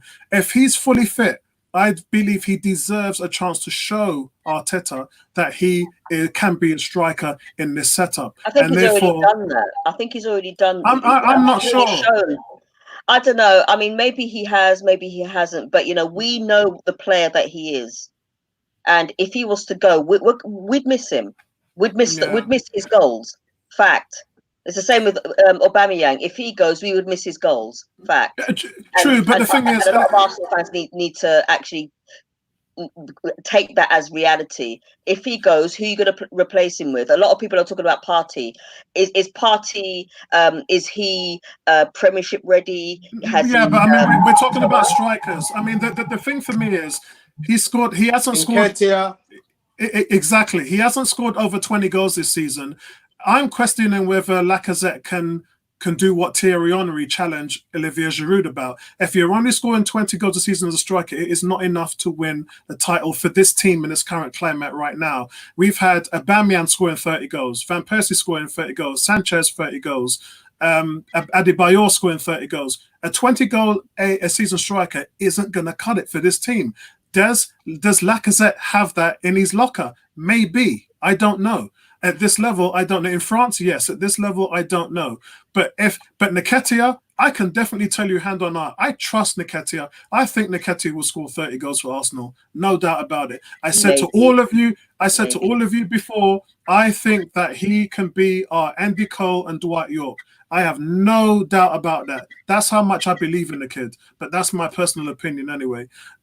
So guys, African Guna, Lacazette, stay or go? Yeah, so you said that about Holding. Yeah, I know, and there's nothing wrong with Holding. Holding was our best defender when we was on our 22-game winning streak last season, Tony. He got that injury against Man United, and he hasn't recovered from it. So I don't know why you're doubting Holding like that. Holding has been a superb player for Arsenal. I touted him as the new Tony Adams last season. Actually, not last season. When the season that we brought him in Wenger's last season, and Holding was one of the best defenders then, and he was certainly the best defender when we were unbeaten. Man, we got short memories, but we just have to wait until Holding gets back to full strength. And I believe in Chambers as well. I think we've got a serious problem at centre back. But I'm not worried about Chambers because Chambers can play right back. So we'll have to see what happens there. The African Guna. Yeah, so actually, just a couple of points. Firstly, I don't think it's that simple. I don't think it's a yes or no. I think there are three. I think your mic is really muffed. Oh, that's better. Can you hear me better now? Yeah, I can hear you better. Okay, cool. So I was saying I don't think it's a simple yes or no. There are three factors for me in terms of this decision. The first one is obviously Lacazette's form. Let's see if he comes back in and actually puts a fifth in and see if he's actually playing well. If he is, then let's see if let's potentially keep him. The second thing for me is what's happening with Aubameyang. If we sell Aubameyang, then we kind of have to keep Lacazette. We don't really have much of a choice. So that's the second factor. And then the third factor for me is definitely, if we get the chance to get Partey and swap with Atletico Madrid and give them Lacazette, I think that's something I would seriously consider, right? Because that would fix the spine, and we have a lot of strikers. Now, in regards to what you said about Nketiah, I'm sorry, I totally have to disagree. There's no way in hell, and I can bet with you now. I can bet with you Arsenal tickets to a home game, and that he will never score 30 goals for Arsenal. That's because I told you I'm getting your ticket already, so... So no, but on a serious note, like I just don't think he's ever going to reach that level of 30 goals. Like Sam said in the comments, right? He's more of an impact player. He's not one of those players that I feel confident that against a Man City or a Chelsea or a United that he can do a good job. Yes, if an easy chance comes about, he might score it, but he just doesn't give me that faith. And in regards to what Tony was saying as well, I agree. I know what you're saying, Apollo. Holding had a really good spell when he was really good when he first started under Wenger. We were excited that he's going to be the next big thing, but I think injuries have definitely hampered him, and I think we can't. At this stage, as Arsenal fans, we can't be relying on these maybes. We need to get players that are already at that level. Like Saliba, I think is a much higher level than Holding, and that's my opinion. I think that Saliba is already a better player than Holding. So we can't keep saying, oh yes, Saka's going to be the next big thing. Oh, Martinelli's going to be the next big thing. Oh, Chambers going to be the next big thing. We need to get the biggest thing in the market at the moment, and that's what's going to make us a top team. And that's what we haven't. That's a fair point. That's a good point. Remember when I was saying earlier about Fabregas taking over from a certain Patrick Vieira? Yeah, that's what we're talking about. Yeah, 16 years old, and he took over Patrick Vieira's role. With a plum. So Tony, Lacazette, does he stay or does he go? Actually, before you say that, good point, African Guna, about Aubameyang. If you sell Aubameyang, you cannot sell Lacazette. You just can't do it. But then, the last 2 games, he didn't even start. Nketiah did. So, again, this really goes to the point of what does Arteta want? What's he looking for? The rondo pressing that he does, Lacazette can't do that, guys. And that's maybe why he's been working on his fitness level, in order for him to have the ability to go and chase the pack like the rest of the midfield, because he weren't doing it and couldn't do it before. Nketiah can do it and has done it, and he's proven when he was at Leeds he scores goals. He proves when he's at Arsenal he scores goals. Wait, sorry. I just have to hold you there. I mean, dude, you're comparing Leeds. I mean, come on. Leeds is a small team. They don't play against. Leeds is a small team who played us off the park at the Emirates, mate. In my opinion, I don't think that Leeds is a Premiership team. When you compare the Leicesters and even the Southamptons, I don't consider Leeds at that level. So I don't think comparing, his performance at Leeds to be anything to what the Premier League is. And that's the same thing with Reiss Nelson. He did really well in Germany, but then when it comes to the Premier League, it's a whole different ball game. So I think that's a little bit far-fetched. I do like Reiss Nelson, and this coaching that Raheem Sterling and Arteta has. If Arteta believes he can get the best out of Nelson, I believe him. I trust in Arteta, and I believe that he's in terms of what he says. But as I said, man, I mean, I trust in Eddie Nketiah, because I don't disrespect any of those Championship teams. They embarrassed us at the Emirates. Leeds embarrassed us. They absolutely took it to Arsenal. We were lucky to win. Wait. Any team can embarrass Arsenal, because we all know that Arsenal is an up and down team. We're not a consistent team. We can beat Man City and then the next day lose against like a third-tier team. That's been Arsenal my whole life. Yeah. Okay, guys. Tony, Lacazette. Same as an African Guna. Exactly the same. Nothing changed. Good. And the thing is, I think he should battle for his place. I really do. I don't see a slow, out of shape Lacazette. I see a Lacazette who's been working hard, and that's why I said I want to see what he's got to show. And I'm interested to see him fight for his position. How many times have we seen Arsenal players just not fight for their positions and had an automatic selection in the first 11?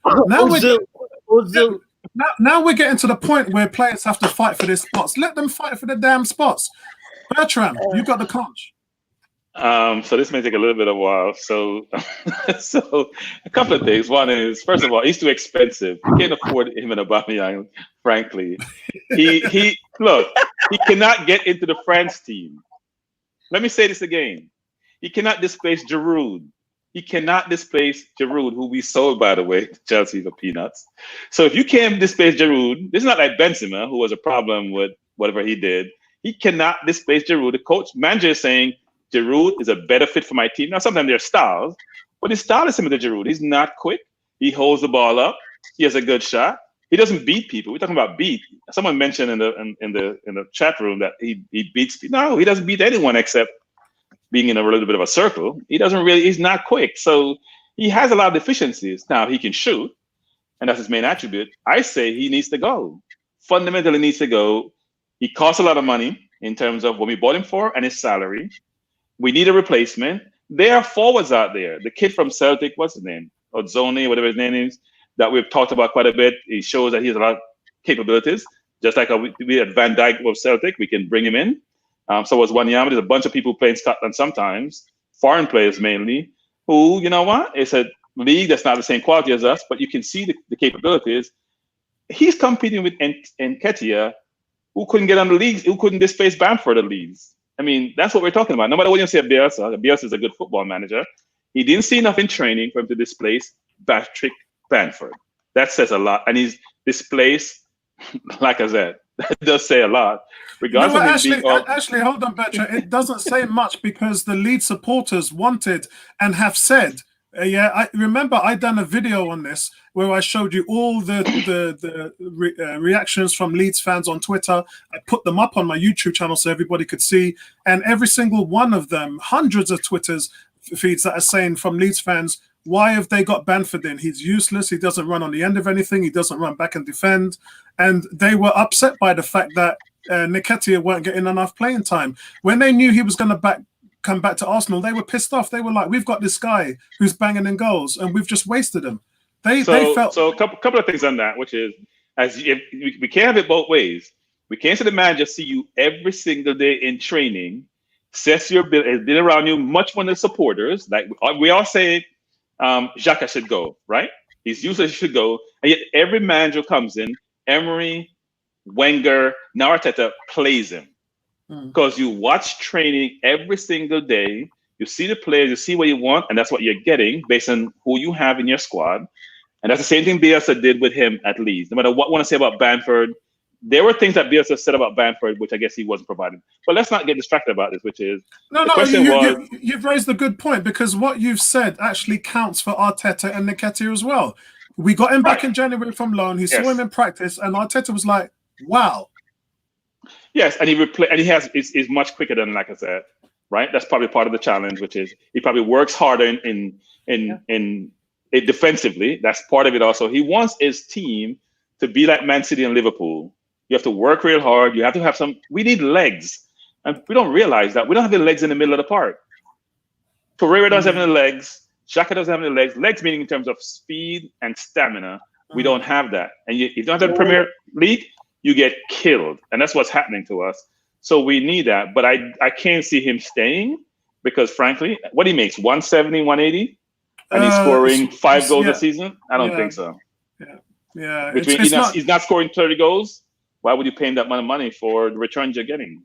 And that's the point I made to Tony and the African Gooner. Thierry Henry said Arsenal. He said it about Giroud. You'll never win a title with Giroud. And if you can't win a title with Giroud, you ain't going to win one with Lacazette. And we need to find somebody who's going to be able to be more prolific at that position and fit within the system as well. And at the moment, look, Lacazette didn't lose that position for nothing. He lost it for a reason. And Eddie Nketiah didn't go out on loan. He stayed with Arteta for a reason. And that's because he's given him what he's asking for. And we just have to see how that plays out, man. I mean, there's so much unknowns in this situation. But listen, guys, thanks for all your feedback on that. Now we get to go with Pepe or Zaha. Again, I talked about this in my video. Emery said he would have rather got Zaha. I put my stats up, which you guys knew, that showed that Zaha, 10 goals, 5 assists. He's not even in the upper echelon of wingers in the Premiership, let alone Europe. We've seen Arsenal wingers, Lundberg, Overmars, Walcott, get 20 goals, Perez in a season, and this guy can't even get half of that. There is a question though. Apollo, you cannot be biased. You're asking us to say Pepe or Zaha, and you give us the bad side of Zaha.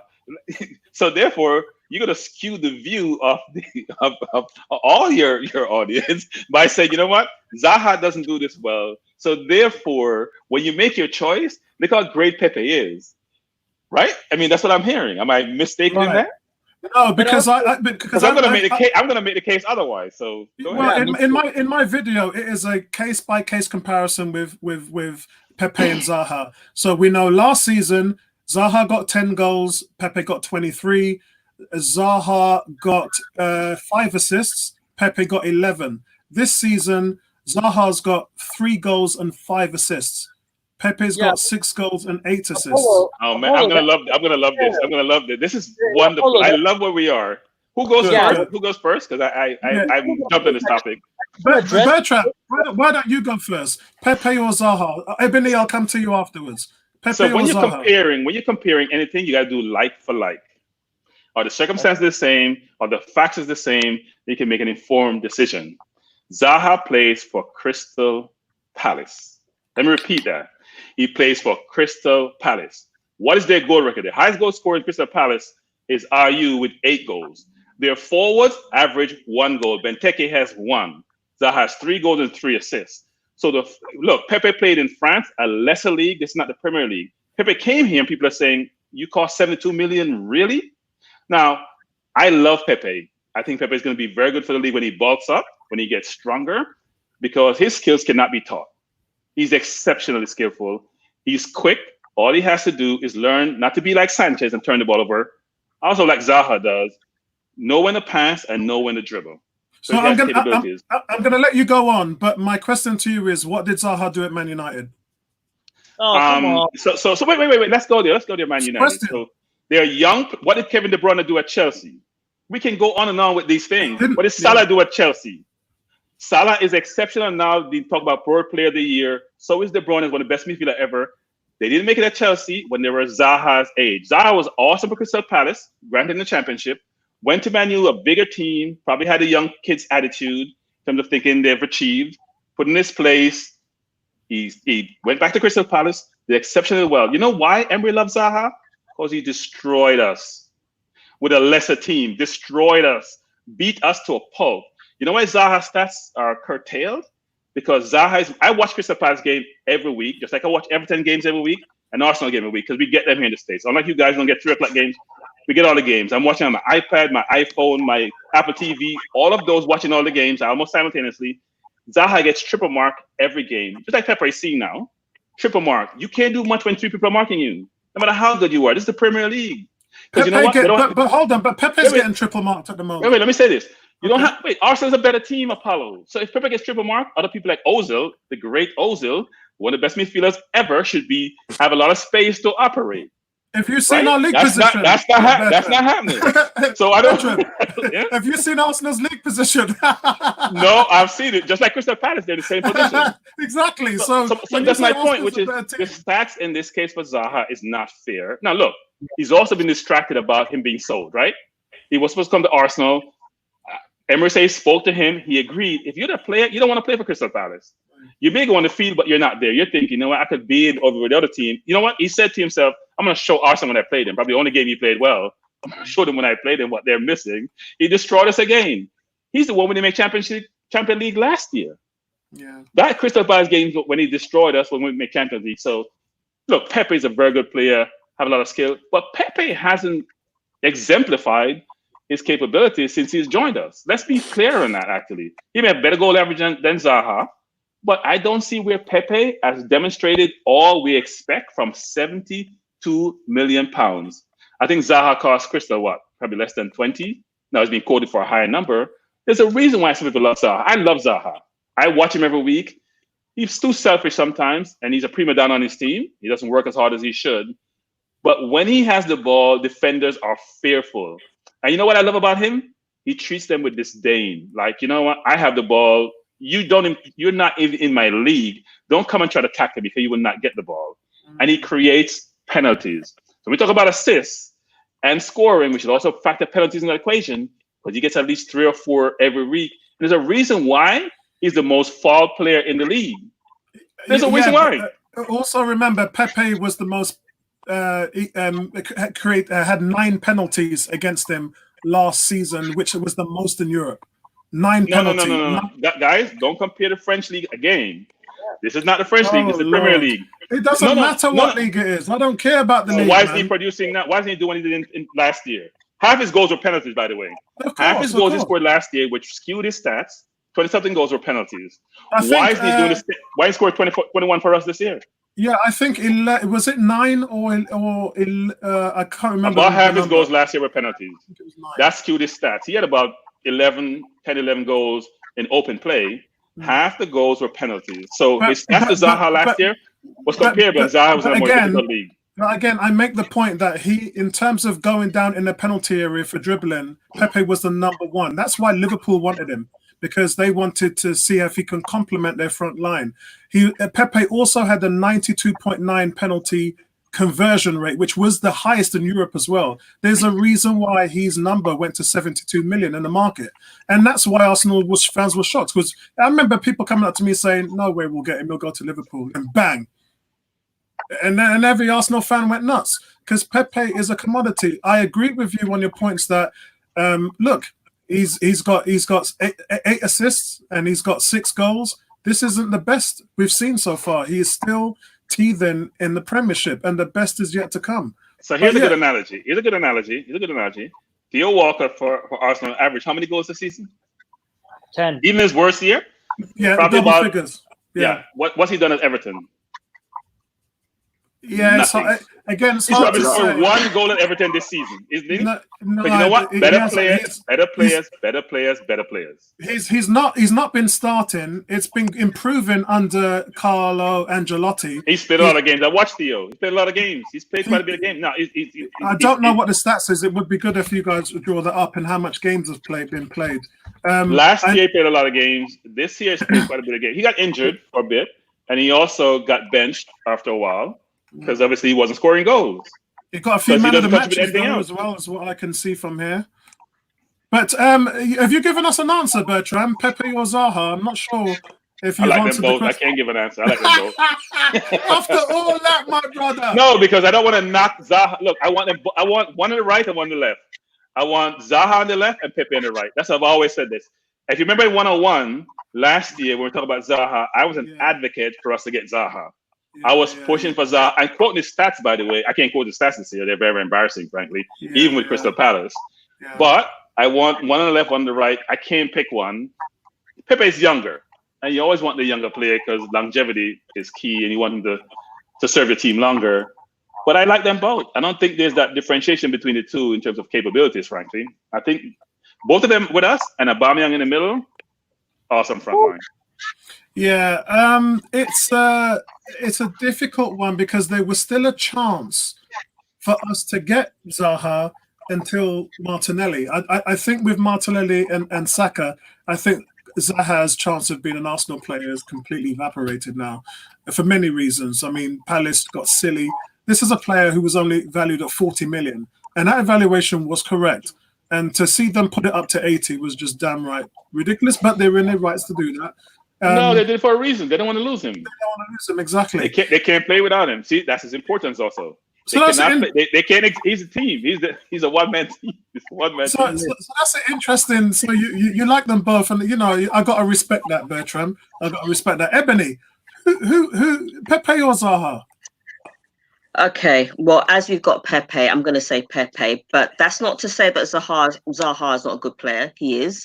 I wouldn't say that, I personally wouldn't say he's worth 40 million.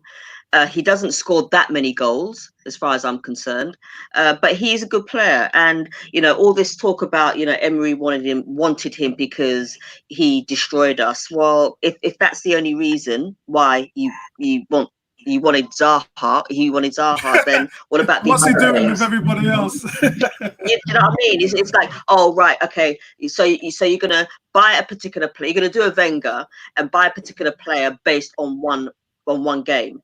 No, that's not. It shouldn't be like that. So, but like I said, if we had them both, but obviously, as you said, because we've got Martinelli now, that chance is completely gone. But yeah, I mean, but the fact that he plays for Crystal Palace is not a bad thing. Yes, they're not as good as us, but he gives a lot to Crystal Palace. But then the fact that Crystal Palace are classified as a small team, you can see why Zaha wants to leave, because he has bigger ambitions. Crystal Palace haven't won anything for years. I can't remember the last time they actually won anything. and he wanted to be that second player from Crystal Palace to go to Arsenal, and he's an Arsenal fan. But you know, I mean, with Pepe, you know, a lot of people are saying, "Oh, we should have got ZAHA because." You know, ZAHA is, you know, he's more experienced in the Premier League, and Pepe, you know, basically Pepe didn't hit the ground running. And that's the problem with Arsenal fans. If we get a player and that player doesn't hit the ground running, Arsenal fans start crying. You know, I stuck up for Pepe. I've always stuck up for Pepe. Give the boy a chance. He's just come in. It's a new league for him. He's from the French league. The French league plays a different type of game. You know, this is more physical. It's a lot more fast paced. Give the boy a chance, and he's done quite well. Let's learn our lessons from Serge Gnabry, who wasn't given his chance. Agreed. Exactly. You know, so I wish Arsenal fans, you know, I mean, there's a number of Arsenal fans out there that still are saying that Pepe's a waste of money. I disagree.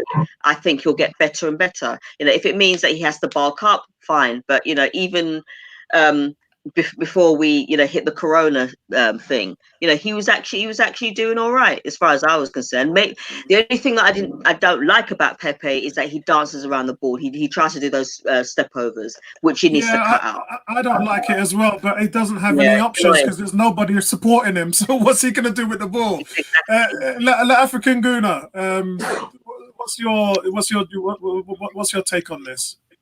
So for me, as Bertram said, right on the dot. I mean, 100%. I echo almost everything that he said. I think that, Apollo, you're making pretty unfair comparisons, in my opinion. You can't compare the French league with the Premier League. Listen, and Ebony, you know, ZAHA he didn't only destroy us, he destroys every team. He reminds me of Alexis Sanchez in his prime, right? Defenders are scared of him. He's a one-man show. He can just take the ball and completely destroy teams. Apollo, when he was at United, he was way too young and naive. You know, he wasn't at the stage that he is now. And again, he's playing for Crystal Palace, right? I mean, he doesn't have the Mesut Ozils, the Lacazettes, the Aubameyangs in his team, right? So it's kind of hard to compare his stats with Pepe's stats.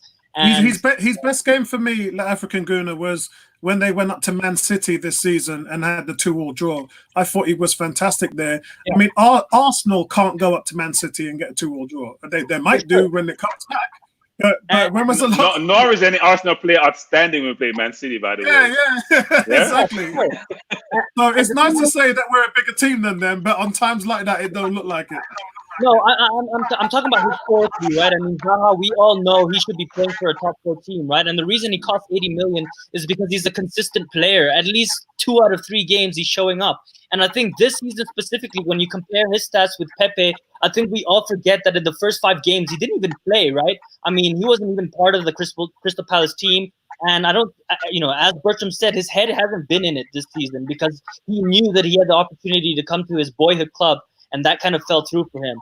Now, in regard to what Ebony was saying about Pepe, I 100% agree with her. In terms of the long term, I think that Pepe definitely is going to improve. I mean, you know, as I said many, many times, the reason why Arsenal fans cry that Pepe hasn't hit the ground is because we've never spent 72 million on any player. And you're expecting, as an Arsenal fan, when you spend 72 million, you're going to get a De Bruyne type player. You're going to get an elite player that's going to come in the team and automatically start, you know, elevating everybody else and taking the games, you know, by the scruff of the neck and just turning the game on its head, like Alexis Sanchez would do. Just take the ball and go. I tell you what's funny about that, African Goon, is you're expecting Kevin De Bruyne type money, but Coutinho went for 140 million. So when we talk about the likes of De Bruyne and that's double the value of someone like Pepe. So one thing, guys, we should never judge anyone who goes from another team to Barcelona. It's rare when those players do really well, right? Think about Dembele, more recent. Think about all Arsenal which players. I mentioned today. Every single Arsenal player, even Henry, didn't have the same career at Barcelona he had for us. Fabregas, you go from history to now. And Alexander Klepp. Tons of them. Even players now who go into the team, like Dembele more recently, Coutinho, who are great players for Dortmund and for Liverpool, respectively, and yet go to Barcelona and are deemed failures. It's very tough to adapt to that environment where Messi dominates the ball and used to dominate the ball. You no longer dominate the ball. Go on. Yeah, my last point was just in terms of, you know, what Bertram said. How incredible would it be to have Zaha on the left, Pepe on the right, and Aubameyang up front. I mean, that for me is the perfect trio. But I think in regards to, when you ask the question Pepe or Zaha, I think in the summer transfer window when we signed Pepe, I would have taken Zaha because he's proven, there wouldn't have been any betting in time. He would have come into the team and he would have started performing. In my opinion, he would have made an instant impact. But I think in the long term, it has to be Pepe, right? So for me, I can't choose between the two either. They're both amazing. So one thing before we go on to the next person, I want to quote some stats here. Because this is very important. We do stats comparison. 2013-2014, 2 games for Man U, 2 appearances, not starter. 2013-2014, he was out on loan. He played 12 games, 7 as a substitute. 2014-2015, 0 games, obviously no appearances. 2014-2015, 31 appearances, only 4 goals. Next year, 34-2. 2016-2017, 7 goals. 2017-2018, 9 goals. You see the progress? Year after year after year, he's getting better. I don't have the assists. I know he got quite a bit of penalties, which could be also add to that goal total if they score the penalties, obviously. So I don't think you can judge him just based on the stats in comparison to Pepe. I think our eye test, as you mentioned before, in a number of instances, tells us a lot.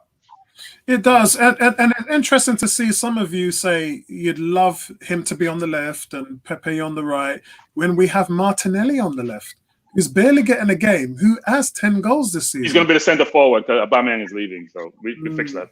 For sure. And we all know the Premier League needs to physical. Martinelli's not there yet in terms of physicality. So, like African Guna, Pepe or Zaha? Both. Wow, that's a number. That's the second one. Tony, Tony, please give me a yay or a nay. Tony's gonna go both. Pepe all day. Yeah, that's what I'm talking about, my brother. That is what I am talking about, my brother. That is what I'm Pepe all day. We need more. Elaborate. Yeah, please. Okay, so it kind of boils down to what you have in your squad. Do we need Wilfred Zaha? We don't. No, as Apollo has said, we already have Martinelli, and I actually agree with whoever said Martinelli can play as a striker. So I could see the need for a left-sided player, a right-sided player, and Martinelli up front. I could also see Pepe, as me and Bertram have alluded to on many occasions, Pepe moving into the centre and playing that 10 role. So, if you look at my team that I selected for the first game against Man City, I play Pepe in the 10 role, and I've got Nelson on one side and Martinelli on the other side. Yes, with Aubameyang up front. So it really depends on who you're going to bring in, because we seem to be excluding that marvelous player who's up for Player of the Season with Martinelli, who is Bukayo Saka, because he could potentially do something for us as a team. Obviously, I want the spine to be sorted. So for me, Pepe moves into the Ozil slot, and he's a far more dynamic player. He's going to move the ball quickly if taught under the right guidance of Arteta, which we all agree, it appears like he's doing that. He needs to release the ball quicker, but I believe he will find a place, and I think he can do that job. Here's one for you, Tony. Probably the best question. I just don't think we need Zaha. I think there are other players already in the team who, under the tutelage of Arteta, Nelson, Saka, and Martinelli can potentially be great players in roles around a number 10 player. Yeah, here's one for you, Tony. Jose has said, if Zaha was the player everyone claims him to be, then other teams would have taken a gamble. So when he was going on the market for 80 million last season, why didn't nobody put in a bid for him? How many players were bought in the Premier League for £80 million? Not a lot. None. Last year, none. I think Fernandes may be the highest at 60-something. Well, he could have been the first. How many paid for 80? Nobody pays for it. People weren't spending money like it's out of control. No one spent 80 million last year. But it comes down to the fact that we all know his market value was half of that. And as you said, what we'll see is we've obviously got a very compressed market coming up because of issues with money. But we also have a huge money maker in the game now. We have got Newcastle who can go out and buy whoever they want. Will they be buying Wilfred Zaha, for instance? Because that's the I think both Everton and Newcastle will buy for his services next year. I think Everton and Newcastle will. That's a good shout. That's a good shout. Everton's got so many wingers, my lord. All right, guys. By the way, you need at least 4, like City does, and Liverpool does, 3 to 4 world-class wingers. You know, City has Mahrez, who was Player of the Year 2 years ago, and he can't get off the bench most times. They got Silva, they have Sterling, they have Sane, who's been injured. They have world-class players. Isn't Sane leaving this summer? Supposed to be going to Bayern, but hasn't been finalized. They'll just go and buy somebody else because that's who they are. I wanted to address that question as well, Apollo. I mean, if you look at all the top 4 or 5 teams, they have amazing wingers. So why would they really want to spend 80 million on Zaha when they already have top-class players? As Bertram was saying, Bernardo Silva, Sane, Sterling. I mean, you don't need a Zaha when you have those players. And listen, we can make fun of United as well, but all these, even Chelsea, they all have good wingers. So Arsenal was really the only team kind of on the market looking for a player. And don't forget, we didn't buy Zaha because we took kind of the cheaper option, right? Pay 20 million over 4 years for Pepe, or put all the money on the table and only get Zaha. I think that was really why we didn't get him. Good point, African Guna. It'd be interesting to see with William gone, if he does go to Arsenal, what Chelsea would do. Would Chelsea take a stab at Zaha? That's exactly the type of thing that Chelsea would do. They're opportunists. They jump on the back of all of these things. Be interesting to see what they do there. All right, we guys, should also forget that he has a sell-on fee to Man U, right? About 25%. It's also a big driver for his price. Yeah, true, very true. Right, guys, we're going to get into our top 5 midfielders of all time. In the pre-chat room, we all had a little banter about how we're going to go about doing this. Should it be attacking? Should it be defending? Let's just get them out there. Do you want me to go first, or shall I just go around the panel? Go first. Okay, yeah, you go first. So I told you guys as well. Oh, and guys in the chat room, let me know who your top 5 midfielders in Arsenal all time have been. I'm really disappointed. I'm really disappointed with mine because so many players missed out, but I'm going to go with it anyway. My bonus, yes, I've got a bonus. Yes, I'm the show host, so I'm allowed to have a bonus. You guys can have bonuses too, so I'm not worried about that. The guy who just missed out was Mark Overmars. Now, Mark Overmars, what if you took a Sharvin and Walcott and bonded them together? This guy was blessed with devastating speed. He was an integral part of our double season in 1998. To this day, he's still one of the Premiership all-wide men of the 90s. He only spent 3 seasons at Arsenal, but he's still regarded as one of the most prolific wingers in the club's history. So I'm going with Mark Overmars as a bonus. But my number 5 is George Armstrong. Played 621 times for the team. Which is since it was only better than Tony Adams. Literally, he was consistently one of the standout performers in the earlier days. Dude, you never saw him. He played in black and white. Yeah, no, I've watched a lot of, bro. I've watched a lot of Arsenal histories, man. Seriously, he wasn't on a great team as well. You know, that's the one thing. What international team did he play for? No, he didn't. He missed out on the English team.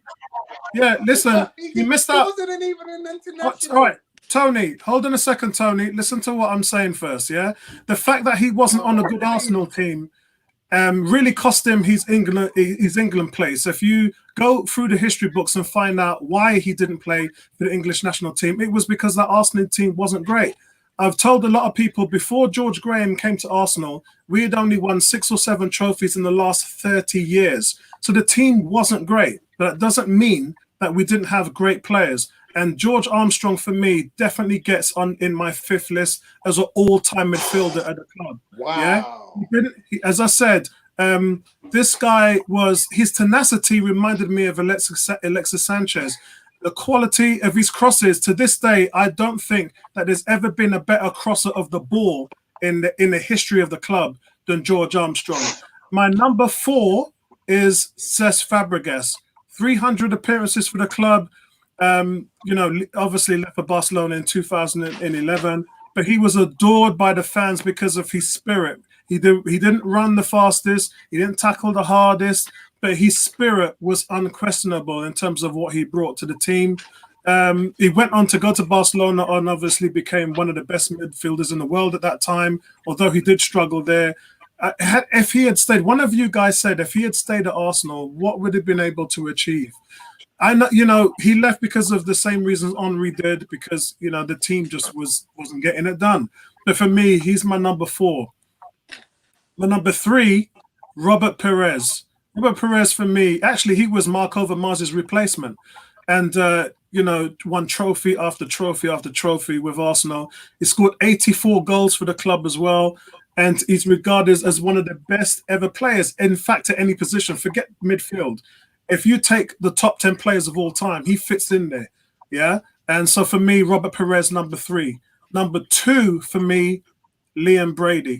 Liam Brady was the definition for me of the complete midfielder. There wasn't anything he couldn't do. He had every tool underneath his belt: speed, agility, power, technical skills. He was the Bergkamp of his time at Arsenal, and his football intelligence was off the scale. For me, he was always my favorite player of all time before the number 1 player came in, which was Patrick Vieira. And do I really have to talk about Vieira? No, I don't. But that's my top 5. Ebony, what's your top 5? You can add a bonus number 6 in if you want, because I cheated and did it because I was allowed to. All right. This is in no specific order. Okay. David Rocastle. If you don't have him in your top 5 or top whatever, he was Arsenal. He was proud. He was an attacking midfielder. He wasn't afraid to put his foot in. He was also renowned for his skill, and he had flair. He was as ingenuous as he was tenacious as well, and he had some great. And we all know about the great battles that he had with Stuart Pearce, right? Yep. Yeah. So I've written these down.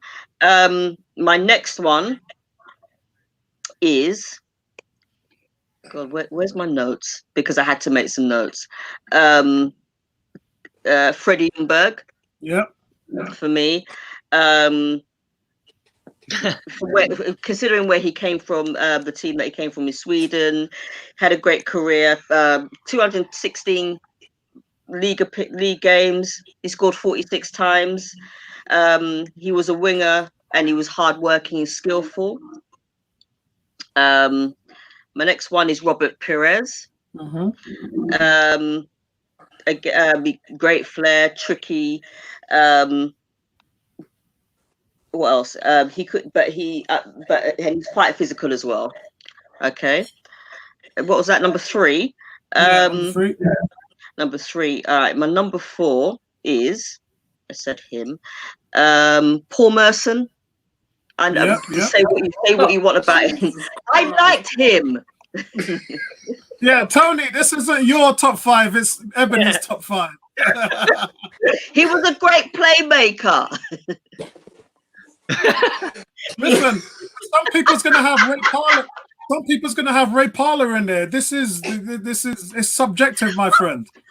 But come on, I mean, look, what is wrong with Paul Merson? I mean, he was a talisman, and he had great shooting ability. Come on now. All right. I take in everybody. I could see Bertram and Tony just cracking up. It doesn't matter that they're cracking up. I'm looking at Tony. Tony's making me laugh. That's why. Tony. Yeah, Tony, we're not all lemons, my friend. We're not robots. We got to make our own choice on these things, mate. Tony's very emotive in this subject, so it's driving my reaction. Number 5, Charlie George. Yep, Charlie George. You have to, What's wrong with Charlie George? Or is he still laughing at Paul Merson? I don't know what he's laughing at. I think. Hold on. Yeah, Charlie George, midfielder. Yes, Charlie George. Yeah, yes. Charlie George was a midfielder. Yeah, he was. You know, he had skill, So, ingenuity. am I right, Ebony, that you didn't have Robert Perez in your team? I did. I said Robert Perez. She said Rock Arcelon Perez. Yeah, I said Perez. And my last one, it will be my last one actually. And this is I was talking about Charlie George, skill, ingenuity. Oh God, that word. Ingenuity. Yeah. And you know, he was one of the stars of the 1971 double team. So yeah. So that's my top 5. Excellent, good. That's a good choice, and that's your choice, and that's what's important, guys. That we need to hear. I want to know why Tony laughed at Paul Merson. That was Charlie George. Charlie George. And actually, we've met Charlie George at the Emirates. He's can I speak next? Please let me speak next. He wants to speak next. Tony, you got to wait your turn, man. African Goon has been waiting to fire off. Also, guys in the chat, let's hear your top 5. Who's your top 5 all-time midfielders? Jose, you haven't put anything down in yet. 18, you've got who you got? Lundberg, Vieira, Perez, Parla, and Ray Kennedy. Wow, Ray Kennedy. Jesus Christ. What? Yeah, Ray Kennedy. Didn't he go to Liverpool like Michael Thomas? Anyway. What? Yeah, Michael Thomas went to Liverpool as well. African Guna and who have we got here? No, Adrian hasn't put anything there. Kez, what's your top 5 as well, all time? African Guna, who's your top 5 all time favorite Gunners, midfielder players? Yeah, so mine's gonna be a little bit different since I'm much younger than you guys. So some of the players you guys are talking about, I have no idea. Like, bro, if you don't know about Liam Brady, watch these videos on him. He's a modern day Bergkamp, man. He was probably Arsenal's, along with Bergkamp, he's probably Arsenal's most technical player of all time. The two of them, Liam Brady, Dennis Bergkamp, hand in hand. So for me, as Ebony said, mine's not in any particular order. So it would have to be Fabregas. I mean, definitely shared a lot of memories with him. I think he was a phenomenal player. I was really sad when he left. Actually, when he scored the goal against Barcelona, the penalty when he had broken his leg and he still took that penalty, I remember I was crying. Yeah. I was so proud that a player like broke his leg and then he was the captain and he scored that goal. And at the moment, at the time, Barcelona was like the team. Growing up, they were the best team, so that was a proud moment for me. The next one would have to be Bergkamp. I mean, obviously, I was very young when he played for Arsenal, but I mean, wasn't Bergkamp a striker though? He was a forward player. Was he a mid at a certain point? Yeah, he was our main striker after Ian Wright. He was our main striker before we got. But do you know what? This he's a 10 though. He's a 10, yeah. Because that would be my second one. I'm going to counter this argument of where Bergkamp is in the pitch, yeah? Yeah. He's picking up the ball from the middle of the park and spraying it to players ahead of him. He's a midfielder. Cool. Who was our main striker under? Okay, all right, go on.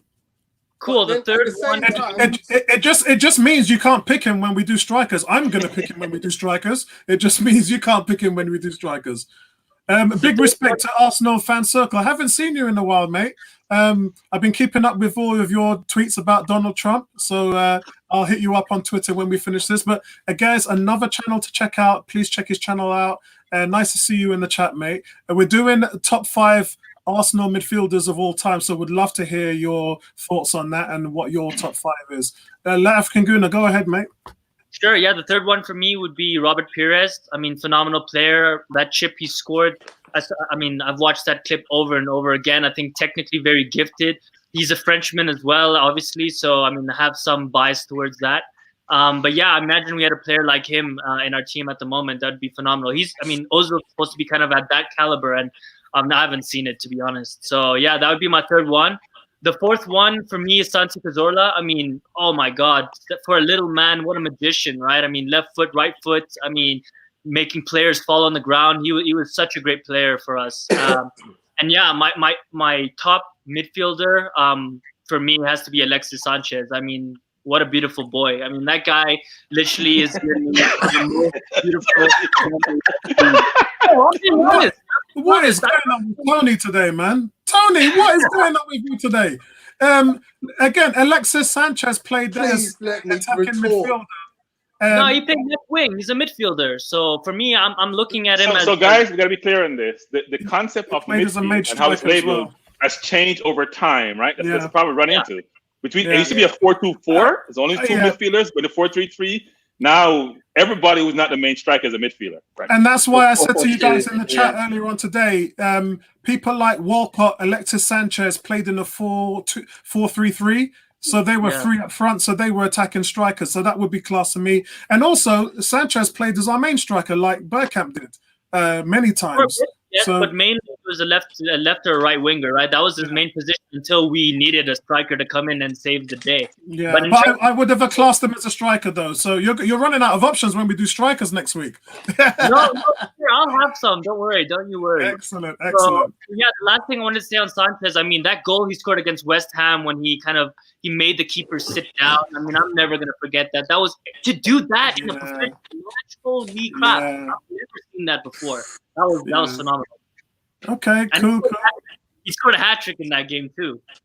Excellent choices. So, anyone else that you wanted to put in there but you didn't have the space for? Let's give you a bonus on that. Yeah. So, I mean, one that's kind of underrated and for sure in my time is Alex Song. I think as a defensive midfielder, he was one of the guys that I really liked. I enjoyed watching. I mean, his over the top balls to Van Persie. Oh.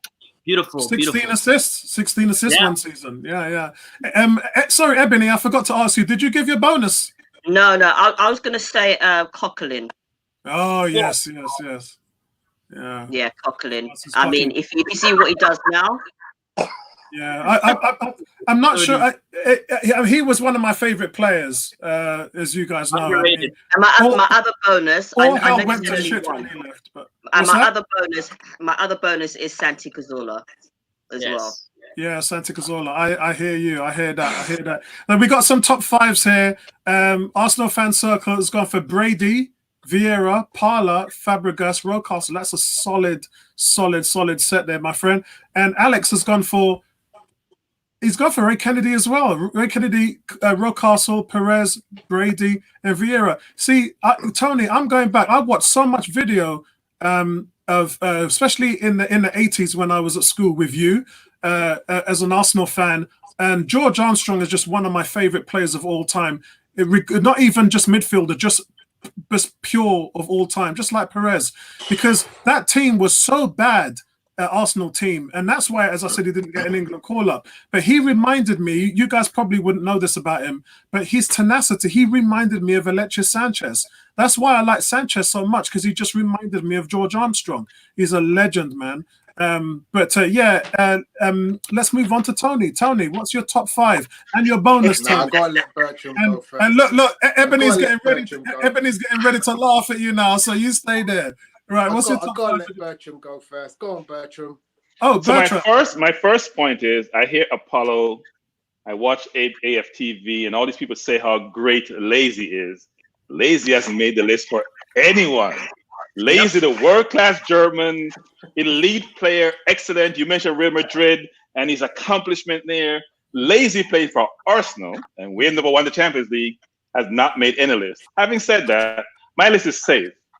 And no particular order, Rocastle, to me, complete footballer, skills immense. Fabregas, regardless of timeline, has to be in there. Started at 16. Again, 16, the youngest captain, probably younger than Tony Adams. Lundberg is in there. Perez, and of course, Vieira has to be number one. Most complete, dynamic, enforcer. And then in terms of bonus, I'll say Santi Cazorla, a number of bonuses, Ray Parler, Overmars, Gilberto, Liam Brady. There's a bunch of bonuses. Jeez, there's a bunch of players on there. Hey, that's like all these bonuses. Hey, that's like a play your cards right, Brucey bonus. That is right there, man. But I did pick my five. I think my five is safe. Go ahead, Ebony. What you're saying? I'm saying that Vieira is in my bonus as well. Okay. But my team is I call it a safe team. Yeah. In terms of look, Rocastle was a dynamic midfielder, skills in abundance, sort of the modern day player you'd love to see, because the English league went from playing just long ball, some skill, then long balls. RD just came over, South Americans came over, started changing the game to more shorter pass game, and that helped to bring the league to where it is today and become much more diverse. And frankly, these 5 players, all apart from maybe Fabregas somewhat, were sort of total midfielders. Fabregas tried to play defense, but wise in terms of physicality wise wasn't nearly there. But his game was immense, and I'm not sure why people wouldn't have Fabregas in the number, apart from the fact that he played for Chelsea, or he went away to. He's there in mine. Was he? I'm not sure. I don't think he was in La African Guna or Ebony's top 5. No, I can't remember. No. Crazy. Tony, and listen, and the thing is, I'm a historian. It's like I'm like that with NFL. I'm like that with NBA. I will sit down and watch games. Give me your top 5 again, Apollo. Give me your top 5 again. my top 5 was, my bonus was Mark Overmars. Number 5, George Armstrong. Number 4, Cesc Fabregas. Number 3, Robert Perez. Number 2, Liam Brady. Number 1, Patrick Vieira. Where's Rocastle? No Rocastle. Where is Rocastle? Wow. No Rocastle in my top. He's in my top 10, but I wouldn't put him. I wouldn't even put him above Cazorla. I wouldn't put him above Cazorla. Let me explain to you why I burst out in laughter. All of yous except Bertram, because the African and Ebony, you've got to be mad if you don't have Patrick Vieira as the most influential midfielder Arsenal has ever had in he's in my lifetime. He's in my bonus. He's one of my bonuses. It doesn't matter. He should be your number 1. For me, I was too young. I didn't get to really see him, so I don't think it's fair for me to just. Listen, but Tony, this is. But Tony. Yeah, Tony, this is subjective. This is their choice, Tony. Of course, but I didn't see him play. So, African Gunner, it's unforgivable that you don't know Patrick Vieira. No matter what age you're from, it's unforgivable. Unforgivable. Right? So I don't think it's fair for me to be like, Vieira is one of my favorite players. Tony, what's your top 5? You're not an Arsenal fan if you haven't studied the Invincibles intrinsically for every game of that season. You should have done your history to be a fan. Listen, my son is 7 years old. All I ever do is show him games with these guys on. Yeah? And there's a reason I'm wearing this shirt. Because these guys are the best players that we have ever seen at our team. Yeah. Nobody's actually. Nobody mentioned Emmanuel Petit. No, nobody mentioned Emmanuel Petit. No. I mentioned. I said. I have my list here. Petit. Your list was Zola, Carla, Overmars. They're all part of it. They didn't make the top 5. Thank you. And that's why I never said. This is unfair. Because Bertram picked everybody that I have on my list. He didn't miss anybody out. Yeah. I add Vieira to my bonus list.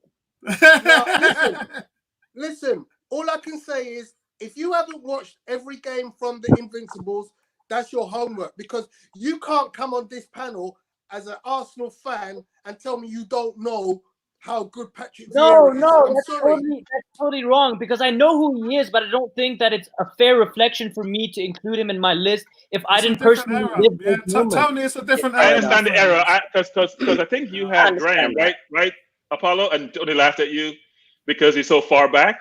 Just like Liam Brady, a little bit back in his early 70s. So Brady was a good player.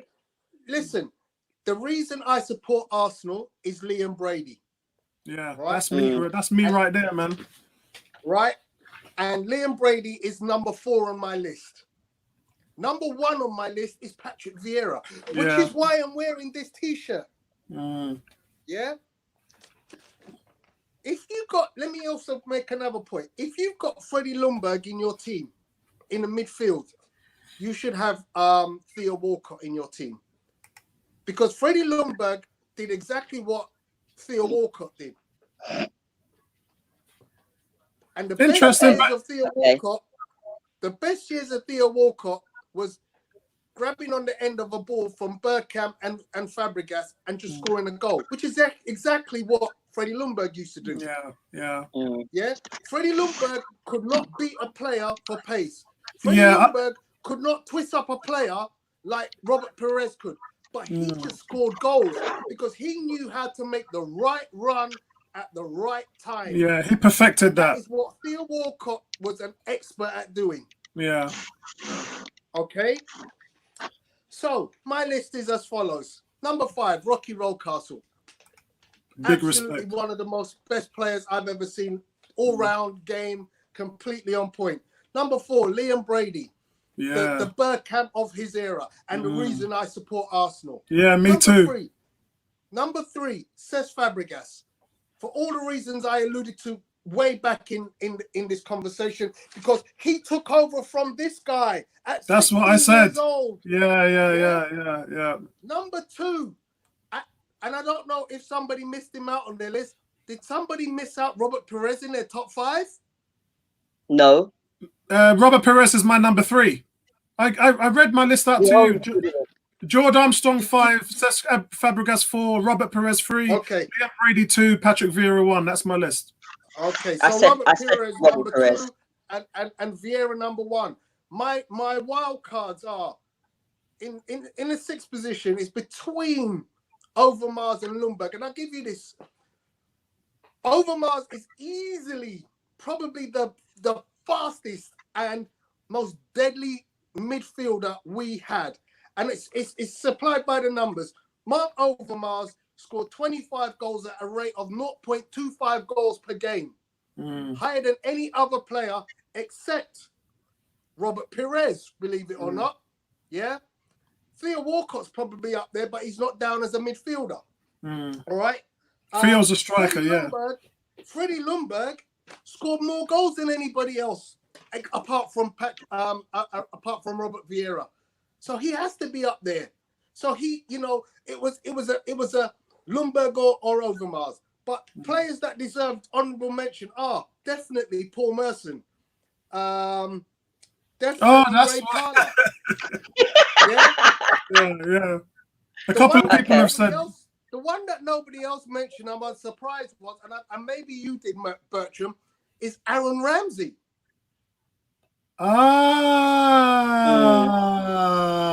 I didn't rate him. People seem to have forget. I didn't rate him. Yeah. Okay. He's okay. He was all right. He had some good games. All of his injured time and just the time in which he played, his goal ratio is ridiculous.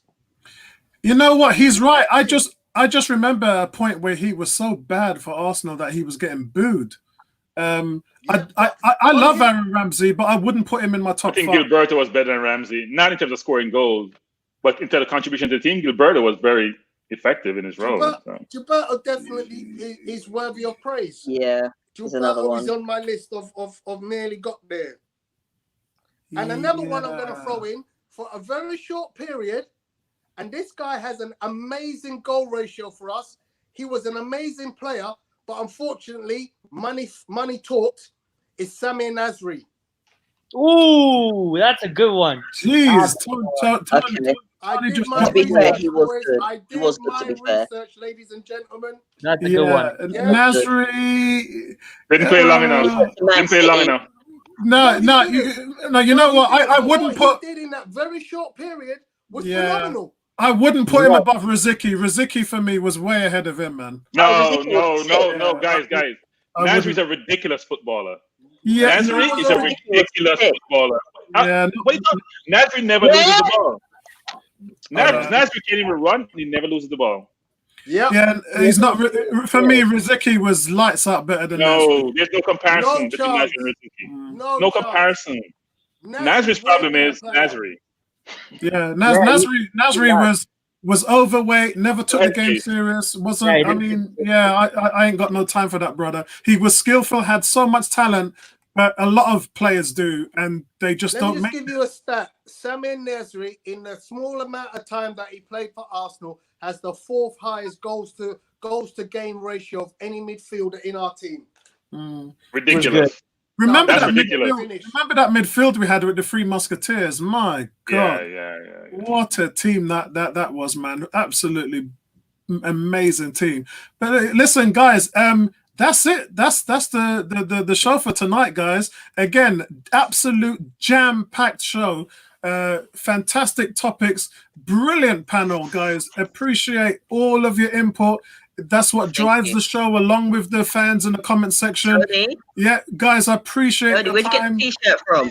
Tony's gonna have to fling one of them t-shirts to me, man. You know that. Yeah, I got a few of these from back in the day, babe. These t-shirts were lovely. Are they still fit? That's awesome. I'd like one of those. Guys, we got a top 5 midfields from Kez. And maybe Kez just wanted to see what everybody was throwing down before he wanted to give his ting. Yeah. So listen, Kez has made sure he's heard from the whole panel, and then Kez is just like, yeah, I'm gonna drop my ting right now, brother. Kez has gone for Vieira, Cesc, Perez, Lundberg, and Overmars, very close to mine. Again, the only difference is because I'm a historian, and the same thing with the Redskins as well. You know, Sonny Jurgensen, Sam Huff, and all those great old Redskins. Bobby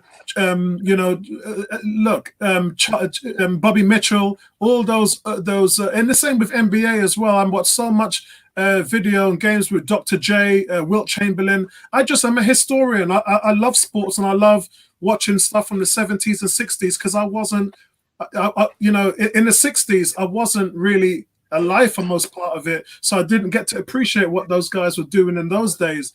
I'm a Jazz fan. Jerry Sloan was a 20-year head coach. He was the most hard nut player for the Chicago Bulls. So I'm a historian. I love all that stuff. And for me, I'm not shocked to see it much older players. Ray Kennedy was mentioned a few times here, which was really great to see.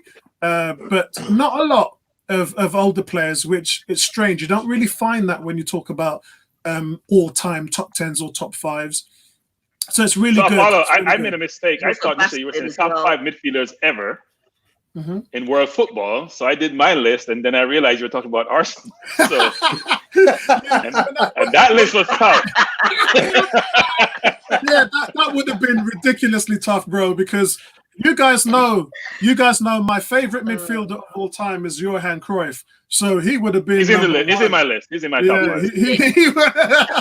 He's in my top 5. He's in my top 5. So, guys, where can we find you? Ebony? I'm on Arsenal 101. Arsenal 101, Facebook, Twitter, Instagram. Not that I use Instagram much, but mainly Facebook and 101, Arsenal 101. Excellent. Le African Gooner? Yeah, on Twitter at Le African Gooner, and also have a YouTube channel at Le African Gooner. Excellent. Tony, details are right there. Pugilist boy on the Twitter, on the gram, mainly. Excellent. Bertram? Yeah. Arsenal 101. Excellent. Brilliant. Fantastic stuff. Guys, in the panel and in the chat room, love your company. Just love your company. Love doing the show. Love the banter that we have between each other, and it's just great and fun to do. I will try to do an hour on Wednesday. I will try to do that. I will try to get the Wednesday shows going now, because when I looked at it, me and Ebony was talking, and we were just like, we can't even wait for Sunday. We got to wait another 4 days to get this news over to you guys. So I think it's good to have something on the midweek that we can play around with. And I've got my daily stuff that I do, but I also want to bring in the panel and get those thoughts. That's really important to me. So listen, thanks everybody. I appreciate your time. Look after yourselves. Look after your family. Stay healthy. Stay clean. Wash your hands. Wash your underneath. Stay alert. All right, guys. Listen, any closing arguments from you guys? No, just have a wonderful week. Yeah, stay safe. Have a wonderful week. Just have a wonderful week. Nice one, and keep your hands washed. And like I said, keep your underneath clean as well. See you later, man.